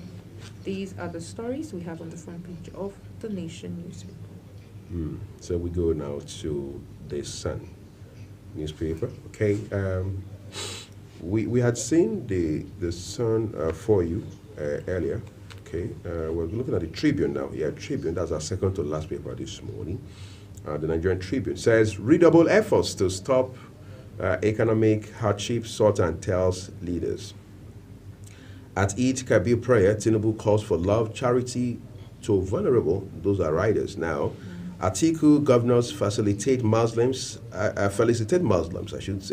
advocate peaceful coexistence. Festivity call for unity in challenging time, can president. Prioritize needs of ordinary Nigerians, Methodist Archbishop tells president. Let's take it up a notch higher above the name mast. Again, ASU rejects list of new governing councils. What is happening? It's the second time. Says list worse than previous one, insists majority are retired politicians and not technocrats. Ibadan people enthrone Olubadan, not Governor Ladoja, while Labour should review stance on minimum wage, tripartite committee chairman. Direct AGF to discontinue Nnamdi Kanu's prosecution, Edwin Clark tells Tinubu. Once carrot and stick approach adopted on IPOB. Buhari spent $1.5 billion monthly to defend Naira, borrowed massively to cover cost. Presidency blasts jaundice Gloom, Doom, New York Times reports on Tinubu assures Nigeria will overcome present difficulties. On the left end, gunmen attack Sokoto village on Salah Day, kill 6, abduct many. Lagos Calabar Coastal Road, maintain 2006 road alignment plan. Okwanja residents urge Works Minister. Pandef to Tinubu, tell Nigerians why you removed Arase as PSC chairman. That's interesting, on page 29 of the Nigerian Tribune. Omokri Mori, Bruce canvass for Fidelity Bank, say banking system sound. Is there a chance that their own license will be revoked as well? At what point did Omokri and Ben Mori Bruce become interested in Fidelity Bank? Well, you can read up details on page 29 of today's issue of the Nigerian Tribune as well. So let's go take a look at our last paper this morning, which happens to be the Vanguard. On the front page of the Vanguard newspaper, big story: foreign portfolio investors in massive return to Nigeria. Rider says as market shares rises to 28-month high. Shores up external reserves. Analysts attribute development to CBN's hawkish monetary policy. Tinubu inherited dead economy. Presidency tackles New York Times. The Monday interview: if we knew what we were getting involved in, we wouldn't have. Okay, there's a need to check out that story attributed to Dangote. NFF stabbed me in the back, Finidi says. He replies Osimhen as Peterside, Igalo, Udeze, Toro, and Ichebe weighed in. And then we have the story of minimum wage, Labour tripartite committee chair in verbal war. The NLC and the tripartite committee chair in verbal war. Also, Pandef to Tinubu, removal of Arashe provocative. That's all we have on our last paper, which is the Vanguard newspaper. And this brings us to the close of the newspaper review this morning. And with that being said, we'll take a quick break. And when we return, other conversations continues on topical issues, particularly on the issue of security in Nigeria. Do stay with us.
It's time for sports' biggest moments on global television. The headlines, scores, breaking news, and commentaries on sporty events. Talking with the biggest players, strikers, and about the slam dunks and goals, stunning saves, near misses, and upsets. Let's talk about the greatest home runs, comebacks, knockdowns, and victories. Talk sports with the king of sports, Anthony Momodu. Weekdays, 10 a.m. Don't miss out. Time check. It's midday. Then it's Midday Discourse. Midday Discourse is a program that covers trending local and international news, current issues, and human-related topics. Join Samuel Odi weekdays 1 p.m. on Global Television. The discussion starts here. With every government and introduction of new policies, businesses of all kinds and sizes seize the opportunity to evolve and redefine themselves. Business Point on Global Television is where we follow the money and put the facts and figures right in front of you. Watch Business Point every Monday through Friday at 11 a.m. as Kikelamo Okeri tracks all the latest developments across critical sectors. Business Point. This is business. In an ever-busy world, the increasing challenge of keeping track of health matters can be extremely demanding. Follow the latest health tips and trends on Health Guide on Global Television on Tuesday at 3 p.m. Health Guide on Global Television. Put your health first. Get ready for it. Inside Today brings you issues relating to family, peer pressure, drugs, substance abuse, societal and topical issues making rounds. Join Jumaine Manson on Global Television Monday to Thursday and it repeats every Friday. Time 2 p.m. to 3 p.m. Don't miss out. Are you a food lover? Do you care about your health and nutrition? Are you interested in exploring the diverse culinary traditions from around the world? Then look no further. Introducing Lunch Global on Global Television, the show that takes you on a delicious journey through the world of food, nutrition, and diet. So, whether you're a seasoned foodie, a health enthusiast, or simply curious about the world of food, Lunch Global has something for everyone. Tune in Mondays to Fridays and let your taste bud take you on a journey of flavor, culture, and discovery on Lunch Global. Bon appetit!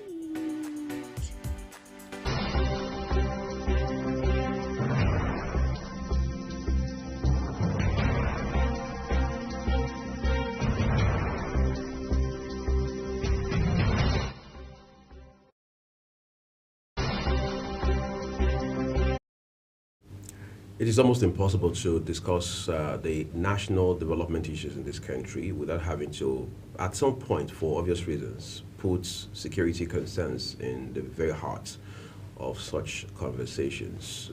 Whether we're talking about political issues, we're talking about elections, or discussing foreign direct investment and how to attract foreign investors into the country, security just would always be a concern. But then there has also been an evolution, some sort of trajectory that has led to where we are today. And the question remains, how do we get out of the woods as far as insecurity is concerned, especially when we look at it from the standpoint of how that it will appear every other time there's a new layer to this nasty phenomenon. My guest this morning is Dr. Stephen Okwori.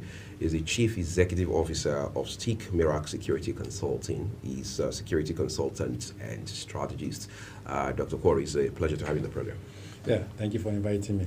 Great. So let's begin with how we got to where we are today. Because one would have thought when the Boko Haram phenomenon started a little over a decade ago, it would be, some people would say, either a flash in the pan or a storm in a teacup. But it's, we know better today. So talk to us about this pattern. Yeah, thank you for inviting me once again to my perspectives on the insecurity issues in bedeviling Nigeria. It's unfortunate that we have found ourselves in this situation. There's a philosopher said a society without crime is impossible. So for me, that's an opportunity for countries that are serious in fighting insecurity to either see how to avoid insecurity situations, or if they have found themselves in such situations, they begin to put modalities in place to see that it doesn't escalate beyond the situation that they find themselves. Now, back in Nigeria, it's unfortunate that issues bordering on insecurity, headsmen, farmers clash, that has been there for a period of time now. We saw, you just talked about Boko Haram activities, which is over close to 2 decades now. Kidnapping activities, of course, you know how it started. Initially, it was political. At some point, it got to a point where it was just to attract government's attention to the oil, the South region. The militants in the Niger Delta. From that point, it now gravitated into kidnapping for ransom and kidnapping for ransom has come to stay. You know, it's unfortunate that I'm using the word that it has come to stay because perpetrators of kidnapping for ransom have seen it as a venture where it turns a penniless person to a wealthy individual. You know, so all these are the issues that we are seeing, and you know, a country without with security issues or challenges, of course, you know, development cannot occur.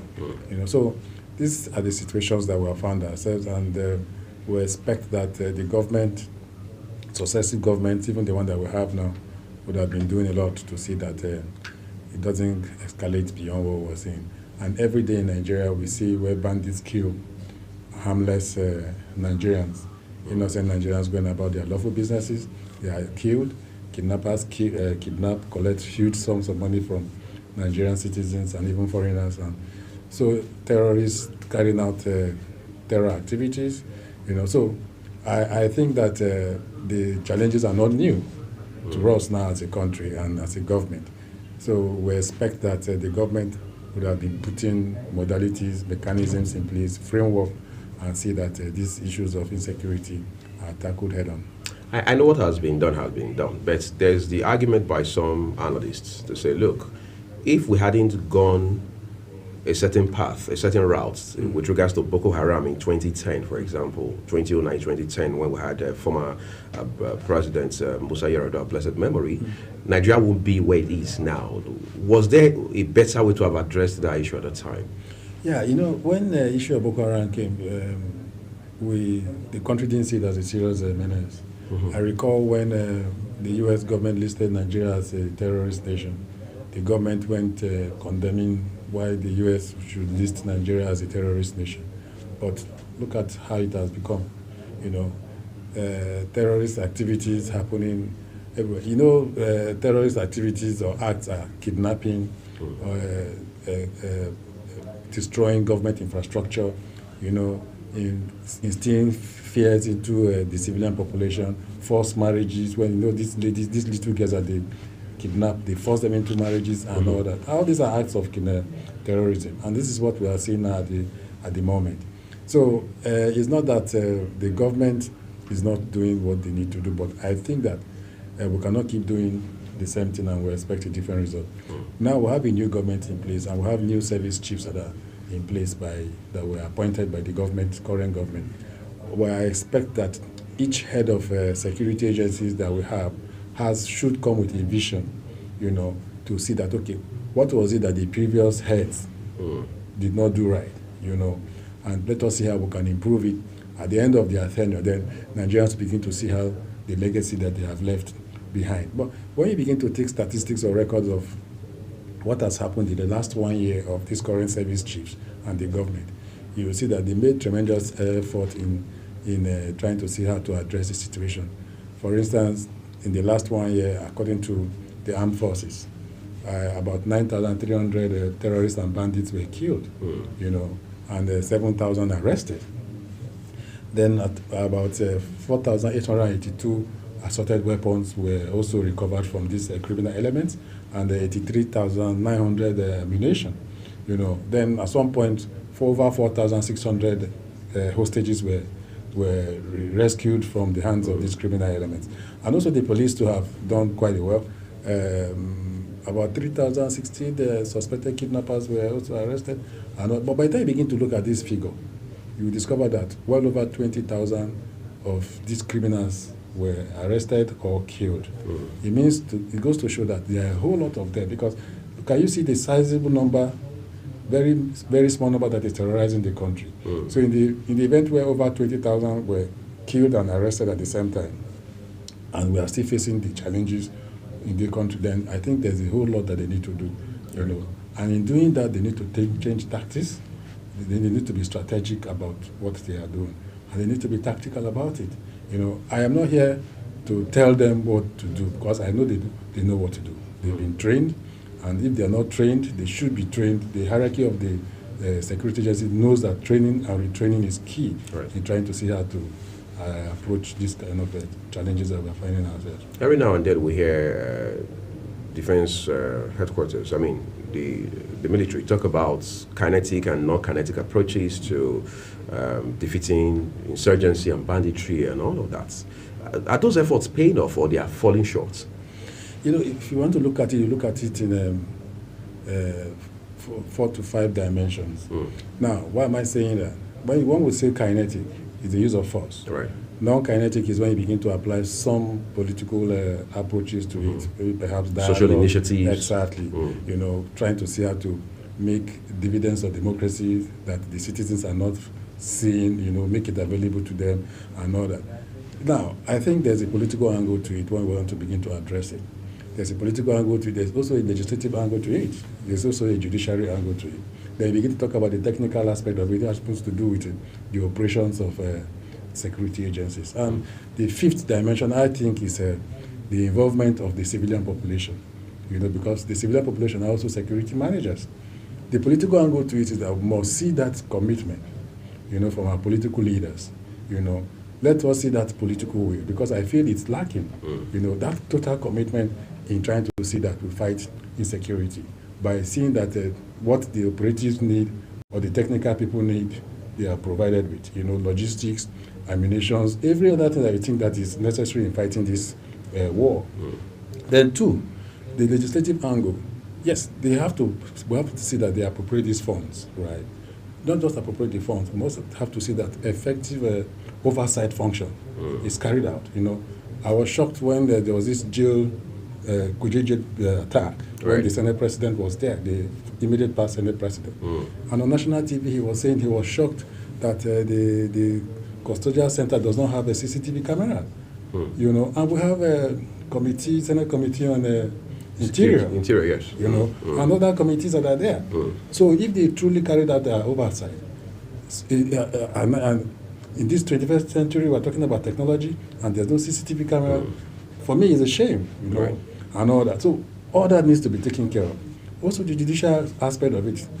Now we see where there's this slow pace when cases bordering on crime, terrorists, kidnappers, and the like. How long does it take for them to dispense of it? You know, I think that by the time they quickly dispense, we see people punished. People that have intention to go into crime will now begin to think twice. You understand? So there's this slow pace. We need to see quick dispensation. Now, the technical side, which happens to do with the operatives, we must see that commitment.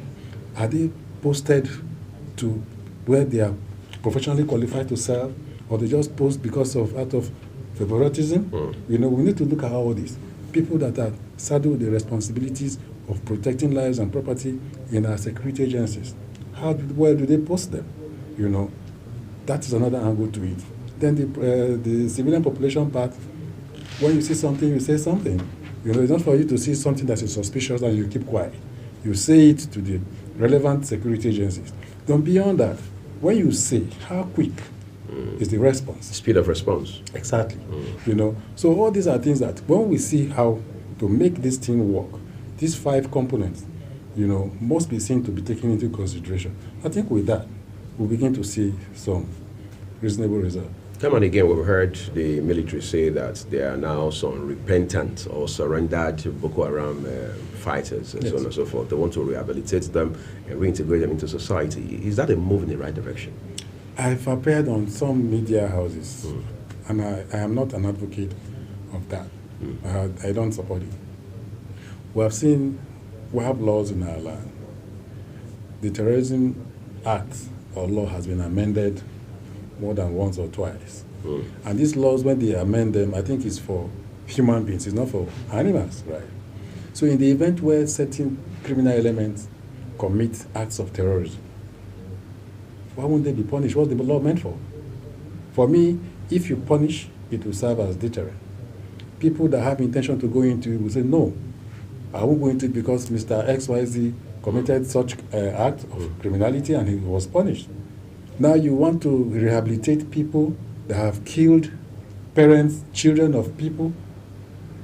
You have left them in that pain, and you come and tell us that they have repented, you have rehabilitated them, and you want to integrate them back into the society, and you expect that if you kill my loved one and you go through that process and you come out, I want to see you.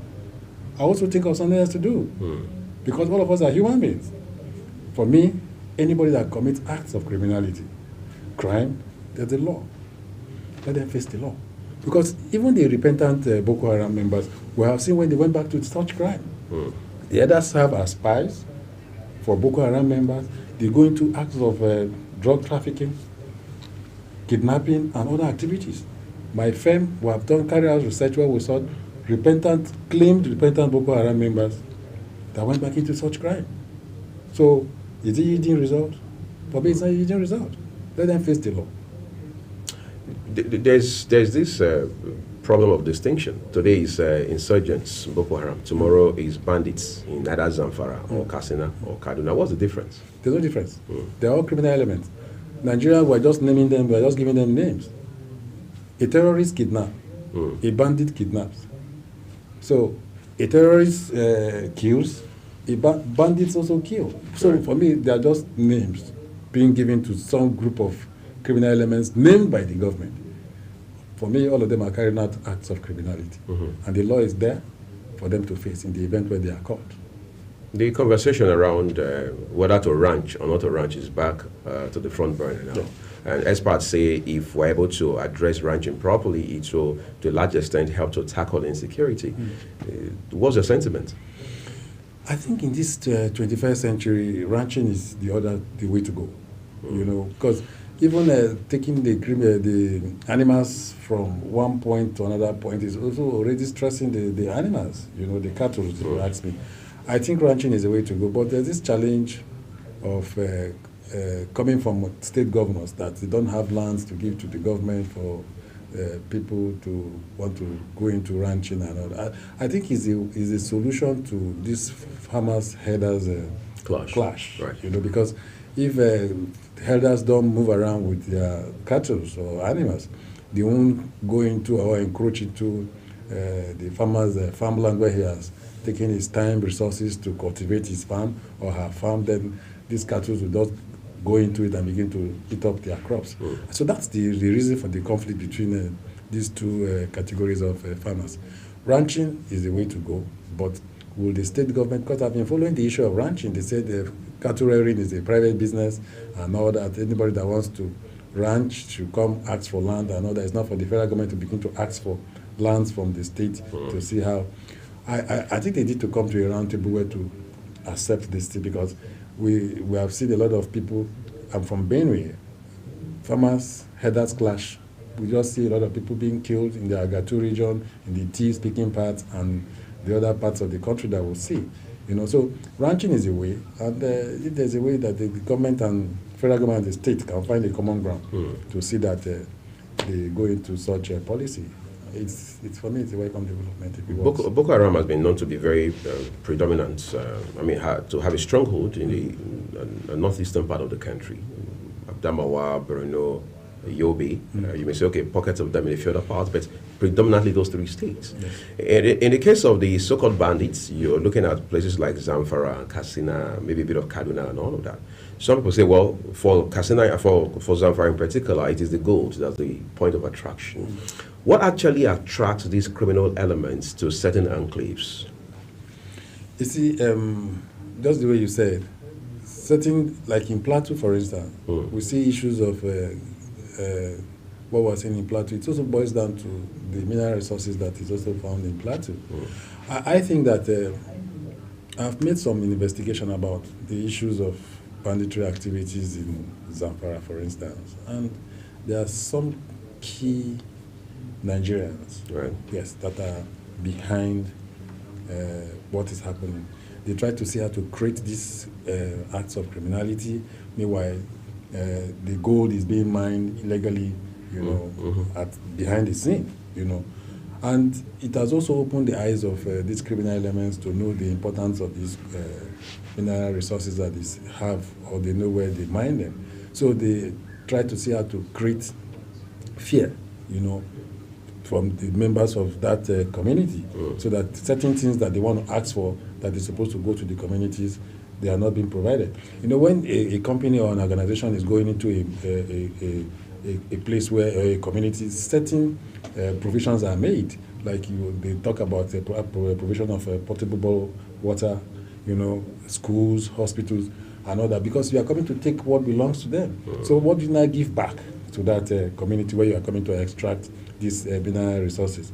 You know, so some organizations try to see how to avoid giving back to their community, and in a way create this fear, you know, and these activities of crime around the place, so that they can just continue harnessing those key mineral resources from the communities where they find such mineral resources. Minister of Solid Minerals Development, Dele Alake, corroborated your position recently when he said there are powerful Nigerians behind illegal mining in Nigeria.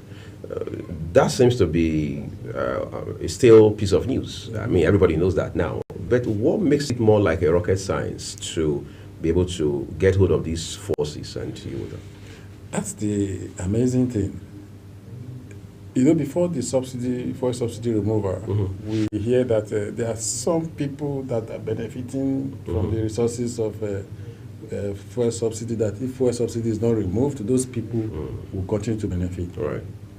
Who are those people that benefit from this fuel subsidy issue that the relevant security agencies like the EFCC and the ICPC and some other cannot get hold of them?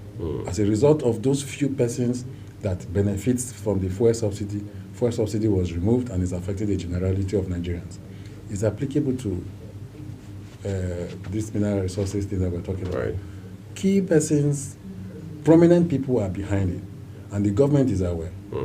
So it goes to show that when I talked about the lack of political will, that commitment, I don't think anybody should be above the law. If you have identified these prominent people that you think are behind illegal mining in the country, because since when I was a child to this moment that I'm getting old, I've been hearing about illegal mining. Is it that arresting people that involve themselves in illegal mining is beyond what the government can do? It goes to show that the government is not serious in tackling these issues. So we must have to see that commitment. You know, we have to see that there's leadership by example. You lead, people follow. When Nigerians begin to see that people that involve themselves in acts of criminality are not punished, and the ordinary ones that go to commit some petty crimes, we want to go after those ones and begin to punish them. We have to strike a balance. Anybody that is involved in acts of criminality must be seen to be punished. You know, so there shouldn't be a scapegoat, or it's to spare anybody that involves he or herself in acts of criminality. So since they had identified, I know the government knows the people that are involved. I know I've heard 1 or 2, 3, 4 names of key Nigerians, but I cannot begin to mention the names here. Of course. It's interesting how that in recent years we've seen more of, as it were, civil policing duties now being taken over by the military. How much of an aberration is that? We're in a democracy. Of course, you know that internal crime is the... exclusive. Is the mandate of the police. The police, yes. But we have found ourselves in a situation where we have less 400,000 police officers. That is policing over 200 million Nigerians. Before you begin to even look at that less 400,000 police officers, you have to take out the number that is policing our politicians, policing wealthy Nigerians that have the resources to hire police protection. Then you begin to look at the number that is policing our banks, policing foreign embassies and agencies of government. By the time you take out all this number out of the less 400,000 that we have, how much is left to police the other 200 million Nigerians that are there? That's a challenge. Then two, we are aware that the UN recommended ratio of a police officer per the number of citizens the police officer is supposed to protect is a police officer to 350 to 400 civilian population. No more than 400. No more than 400. This situation is a situation where there's a little bit of sanity, you know. But here we are in Nigeria, in our current hostile situation. It means that even that 400 cannot work by the time you take out the number. Yeah. The last time I did my workings, it is a police officer to 1,150 Nigerians. One police officer. So it means that we have gone far above the UN recommended ratio. Can it work like that? It can't work. Now, I don't know if you follow the news where the IGP stopped the list that was recommended by the Police Service Commission. So that's a conflict again between the PSC and the Nigeria Police. How can we find ourselves in this kind of mess? Mess in the sense that people that went through the training, the process, wrote tests, the CBT tests, physical trainings and all that. At the end of the day, did not make the list. People that failed during the process of exams, physical training, people that had medical issue, conditions that were eliminated. They saw that they brought them back to that list. So that validates the argument of the police to say this recruitment process was faulty. Exactly. And they proved it that, yes, this was what happened. So if we are really serious about fighting insecurity, how can there be this kind of manipulation from an agency that is saddled with the responsibility of recruiting people into the police? Corruption, people paid to find their way into that list. And up to now, we're not hearing any news of anybody being arrested in respect to that. So, you see, it takes me to punishment and reward. When people fail in their responsibilities, are they punished? They're not punished. We don't see where they punish them. The jailbreak in Kuje, the report that was submitted to President Buhari, who has been fired? Who was punished? Nobody. And you think you can do this and continue to get away with it and you want to get a different result? We know the issues. We are looking out for solutions to the problem. And what we are seeing within the government and its agencies, we're not seeing any improvement. We're not seeing any commitment in trying to improve the process. So why won't the military? Why won't you see the military? Because it's clearly shown that the police are overwhelmed. And that is why you see the military has become very common. We see them on our streets, taking over the responsibilities or the tasks of the police. What's your assessment of the investment we make in the military beyond just giving them arms and ammunition? Are we making substantial investment? Yes, if you ask me. But the investment, even in terms of resources, is being cutted away by military officers. It goes into their private pocket. I know of a military officer that was head of the accounts in the army. He's late now, he retired and late.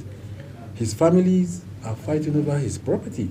If you see the list of his properties in Abuja, in Ibadan, and Lagos, you will marvel.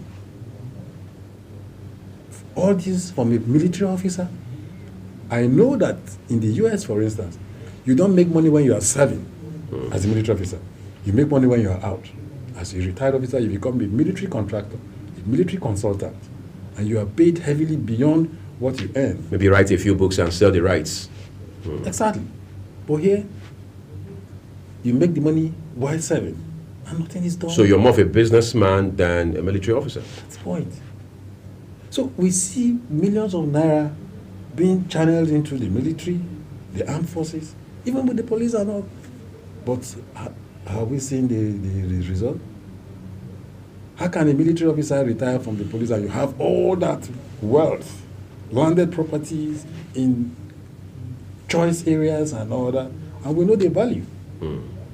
So there needs to be accountability, transparency in the dealings of the military. It's not a situation where we begin to put ourselves that the military, they are not being checked when resources are being appropriated or released for the purpose of fighting insecurity.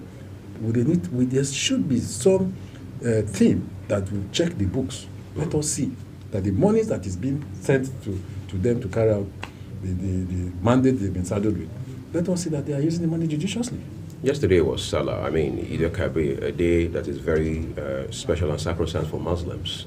But this morning, newspapers are replete with stories of how that in Sokoto State yesterday, there had been a very nasty attack, 6 persons reportedly killed, dozens taken away in hostage and so on and so forth. Now, Sokoto is part of the northwestern belt. Should that strike horror in our heart that Sokoto might turn out to be another hotspot if nothing is done at this point? if you go to check what happened in Sokoto now, you discover it didn't happen in the city of Sokoto. It happened in one rural community. Crime is local. This crime that we see, most of the crime, like 99%, happen in our hinterlands, our very rural communities, when there is no single security presence. If you go to some communities in Nigeria, you won't see police, you won't see soldier. But I bet you... And there are people there? Yeah, there are people living there. But I bet you if you go to these communities, you see vigilante. Are you aware? You see the presence of vigilante in these very communities, that you cannot see a policeman there. But you see vigilante group. Because the communities have decided to take to their own security, to see how to protect themselves.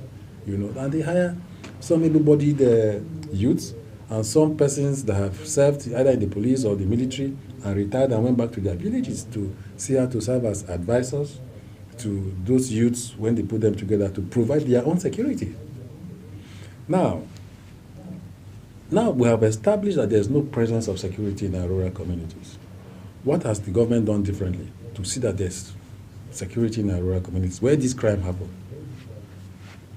The vice president sponsored a bill while he was a senator for the establishment of the Nigerian Hunters and Forest Security Service. The job of this group is local, to see that where criminals hibernate in our mountains and our forests, because they are used to the terrain, they are from these very communities, they can comb these mountains and all that and forests to see where these criminals use as their hideout. That bill is waiting for assent by the president. You're also aware that the current speaker established or sponsored a bill for the establishment of Vigilante Group of Nigeria. Of course, the activities of Vigilante Group is also local, our rural communities. That bill is before the president. So what is it have we done differently? We have been using the police, the military, and all that. How effective has it been? Has it yielded the desired result? The answer is no. Because people are killed in our rural communities.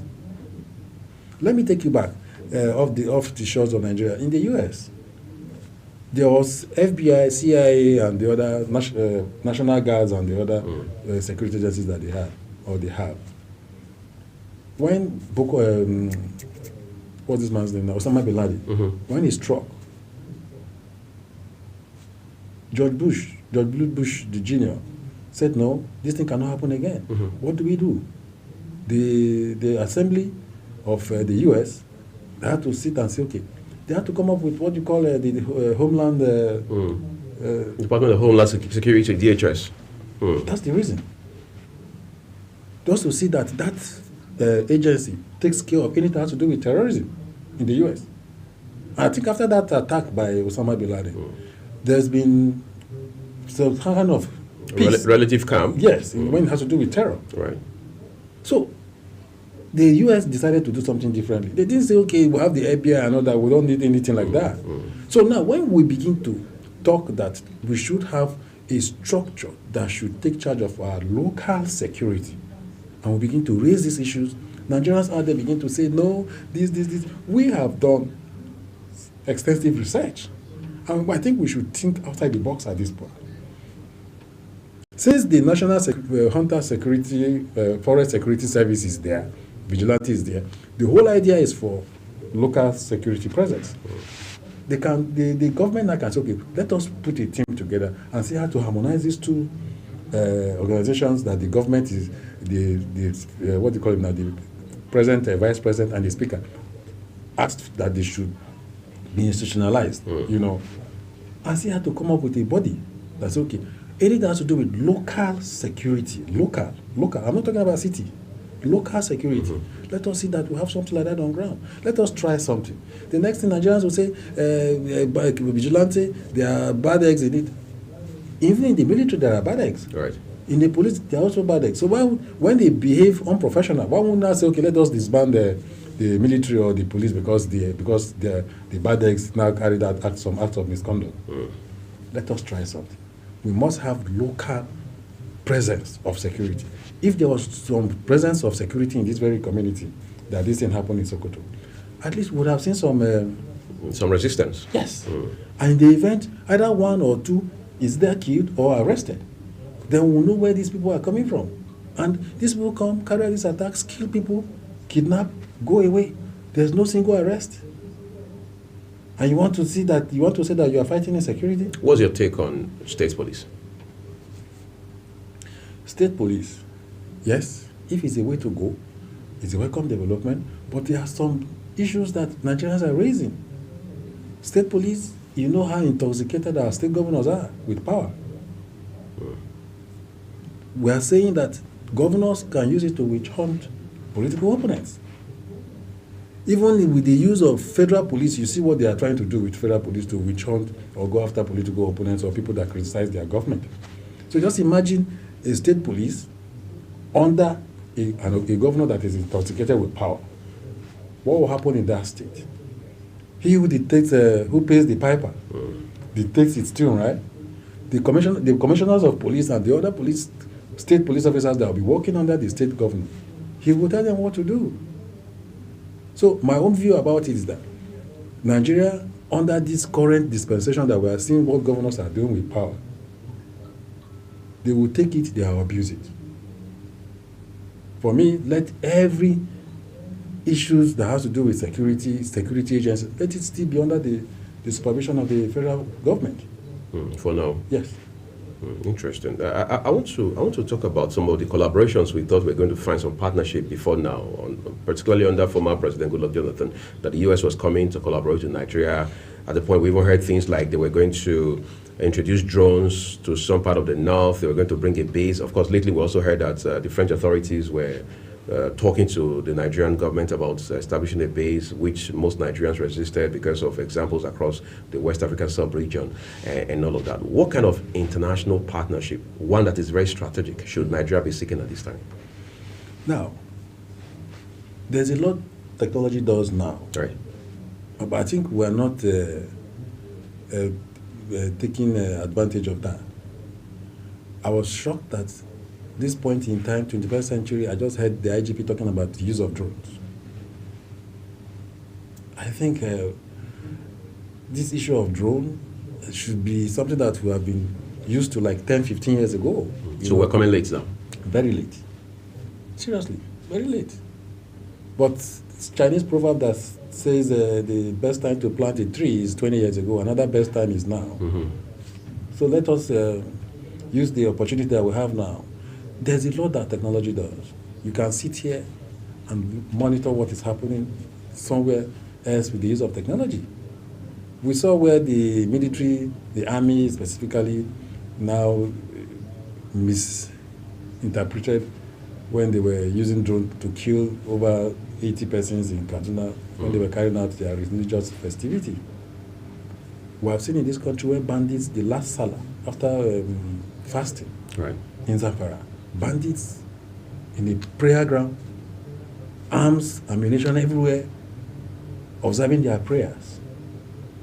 And we couldn't use drone to carry out attacks on them. These are the questions Nigerians are asking. You will kill innocent people with a drone. Criminal elements gathering somewhere, you cannot kill them with drone. Videos on the social media where a bandit's daughter was getting married, and we saw where they were displaying arms, shooting in the air and all that. And we see these videos come to the social media through which network? Is it Glo? Is it MTN? Or is it the other service providers? And we cannot carry out an investigation to know how these videos come to the social media platform. In the southeast, IPOB with arms and ammunition video celebrating the headquarters of, I saw it on their flag. Biafra, what, Army, Liberation, displaying arms and ammunition on the social media. How did this come? We must have to be seen to be serious, fighting insecurity, and there's a lot technology does. We have to see how to collaborate with Western world. It's not about ego. I watched the immediate past National Security Advisor, General Mongo, talking about trying to hide under one name. I can't remember that we cannot begin to expose ourselves as if we don't have the capacity to fight or combat these crimes that is before us. When we are seeing that the thing is overwhelming us, we don't want to accept. If we need collaboration, then it's important. We need help. I'm talking about help. Maybe the FCT even needs that help more. I mean, you and I in Abuja this morning talking here, but a time there was, in the midst of this madness of Boko Haram and banditry, that some persons in this country still felt Abuja was more like a safe haven compared to other parts of the north. But today we can't quite precisely say that, because we're now hearing that it's coming closer to home. Places like Lugbe, Galadimawa, you're hearing kidnappings, you're hearing attacks in those areas. What does this say about how advanced these terror elements are becoming? You see, when a terror group or organization, their aim is not just to send a message. They want to really dare. They dare, just to, so that's what they're doing, right? Yes, that's what they're doing. If we can carry out our acts of criminality or attacks outside the city center, we can as well do it when we come to the city center. They are daring the government and the military and the police. They are daring them, if you ask me. Because we can have a situation where in the city center, acts of crime or criminality are being committed. In Ghana Street, somebody was killed, cold blood. 2-3 days ago in Warimpa, some gunmen entered a hotel while the nightlife was going on, and they killed the DJ that was playing for people that were having fun. Kidnappings happening. They feel that the government is not, the agencies of government are not confronting them or challenging them. Reasons because they are not punished, and there's this rural-urban migration. Right. People just carry their bags and feel that the FCT is where the land flowing of milk and honey. You think that when you come, you can just begin to enjoy yourself, and they come unprepared. And once they can't meet the basic survival needs, food, shelter, clothing, and the likes, health. When they can't afford that, then it's okay. They go into acts of, we have seen couple, husband and wife doing one chance, one chance, and they were caught. So I think that our political leaders need to see how to go back to the drawing board. We see a whole lot in their manifesto when they are aspiring to get into offices. The moment they get into office, they don't provide the dividends of democracy. We need leaders in this country that should carry our problems on their head and not in their pocket. Seriously. You cannot keep telling Nigerians to endure, sacrifice, and you people that are leaders are not enduring. They see you live a lavish life, carry convoy of cars, when we know that the economy is biting hard. So how do you want to convince them? I tell people the NLC is asking for minimum wage increment to 250,000. Politicians are taking their own allowances and salaries. The majority of Nigerians that are out there that are not on the workforce or payroll of government, they don't have hope of a penny dropping in their account at the end of the month. What is the government talking about those set of people or category of people? If you don't take care of them, they are the ones that will disturb you when you increase minimum wage of civil servants. You take home your allowances as politicians. They will come after you. It's quite a protracted conversation to have, but I'm happy we started from somewhere this morning. Dr. Stephen Okori, the Chief Executive Officer, Stake Mirac Security Consulting, who is also a security consultant and strategist. I want to say a big thank you to you for coming to share this valuable insight with us this morning. Thank you for having me. We're taking a quick break, everyone. We'll come back, Queen and I, to wrap it up shortly. Do stay with us.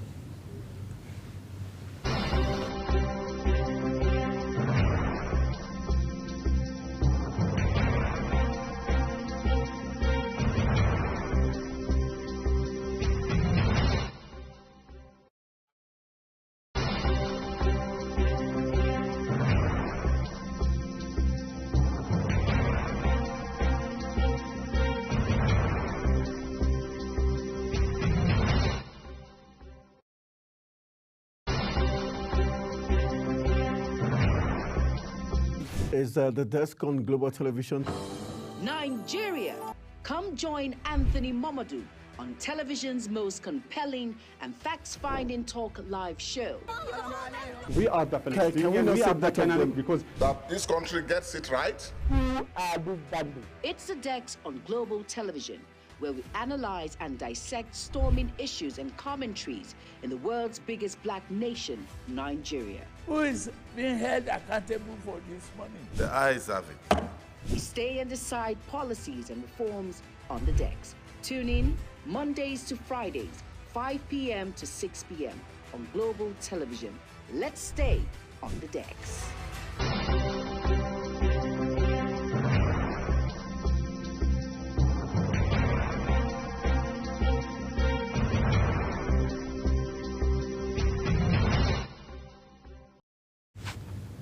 It's been an interesting morning here on the program. Queen Agaba and I just been in charge of the steering wheel. Just had a conversation, Dr. Stephen Okori and I, about insecurity in Nigeria, and his perspectives are very concerning because they are broad-based and they are quite incisive as well. But in all, part of the things sticking out for me now is how that if we want to be serious, we have to be serious. I don't know how else to put it. You know, people pay attention to what matters to them, all right? So if fighting insecurity and winning the war against it is important to us, we've got to sit down and put in the work. Absolutely. It is very pertinent, especially now in the times and seasons that we're in. And bordering on insecurity still, we cannot, there's no nation that can progress, I beg your pardon, in the midst of insecurities and all of these criminal elements that are in place. Take, for example, we're talking about businesses, structuring businesses, we're building roads, we're building rails, and all of that. In the midst of insecurity that is of this nature, it would be in futility because we're going to have vandals, saboteurs, that would, you know, sabotage these projects. Take, for instance, the newly constructed railways and, you know, train stations that are currently experiencing attacks from vandals. So it's a call for us to tighten security, especially in the areas of our rails, our rail tracks, roads, deploy more personnel to be on and we need a lot of strategies. We need partnerships from the international space to partner with us. Nigeria's security architecture needs more work, more attention needs to be paid to it so that we can thrive. We cannot be talking about thriving and progressing in the midst of acute insecurity and criminality. That's right. But then that's why we're leaving it for you, everyone, this morning. Remember that the views of our guests are their opinions and not those of Global Television. Queen and I say we're grateful for the time you spent with us here today on behalf of the entire team here at Global Television in Abuja. We'll see you again tomorrow. Happy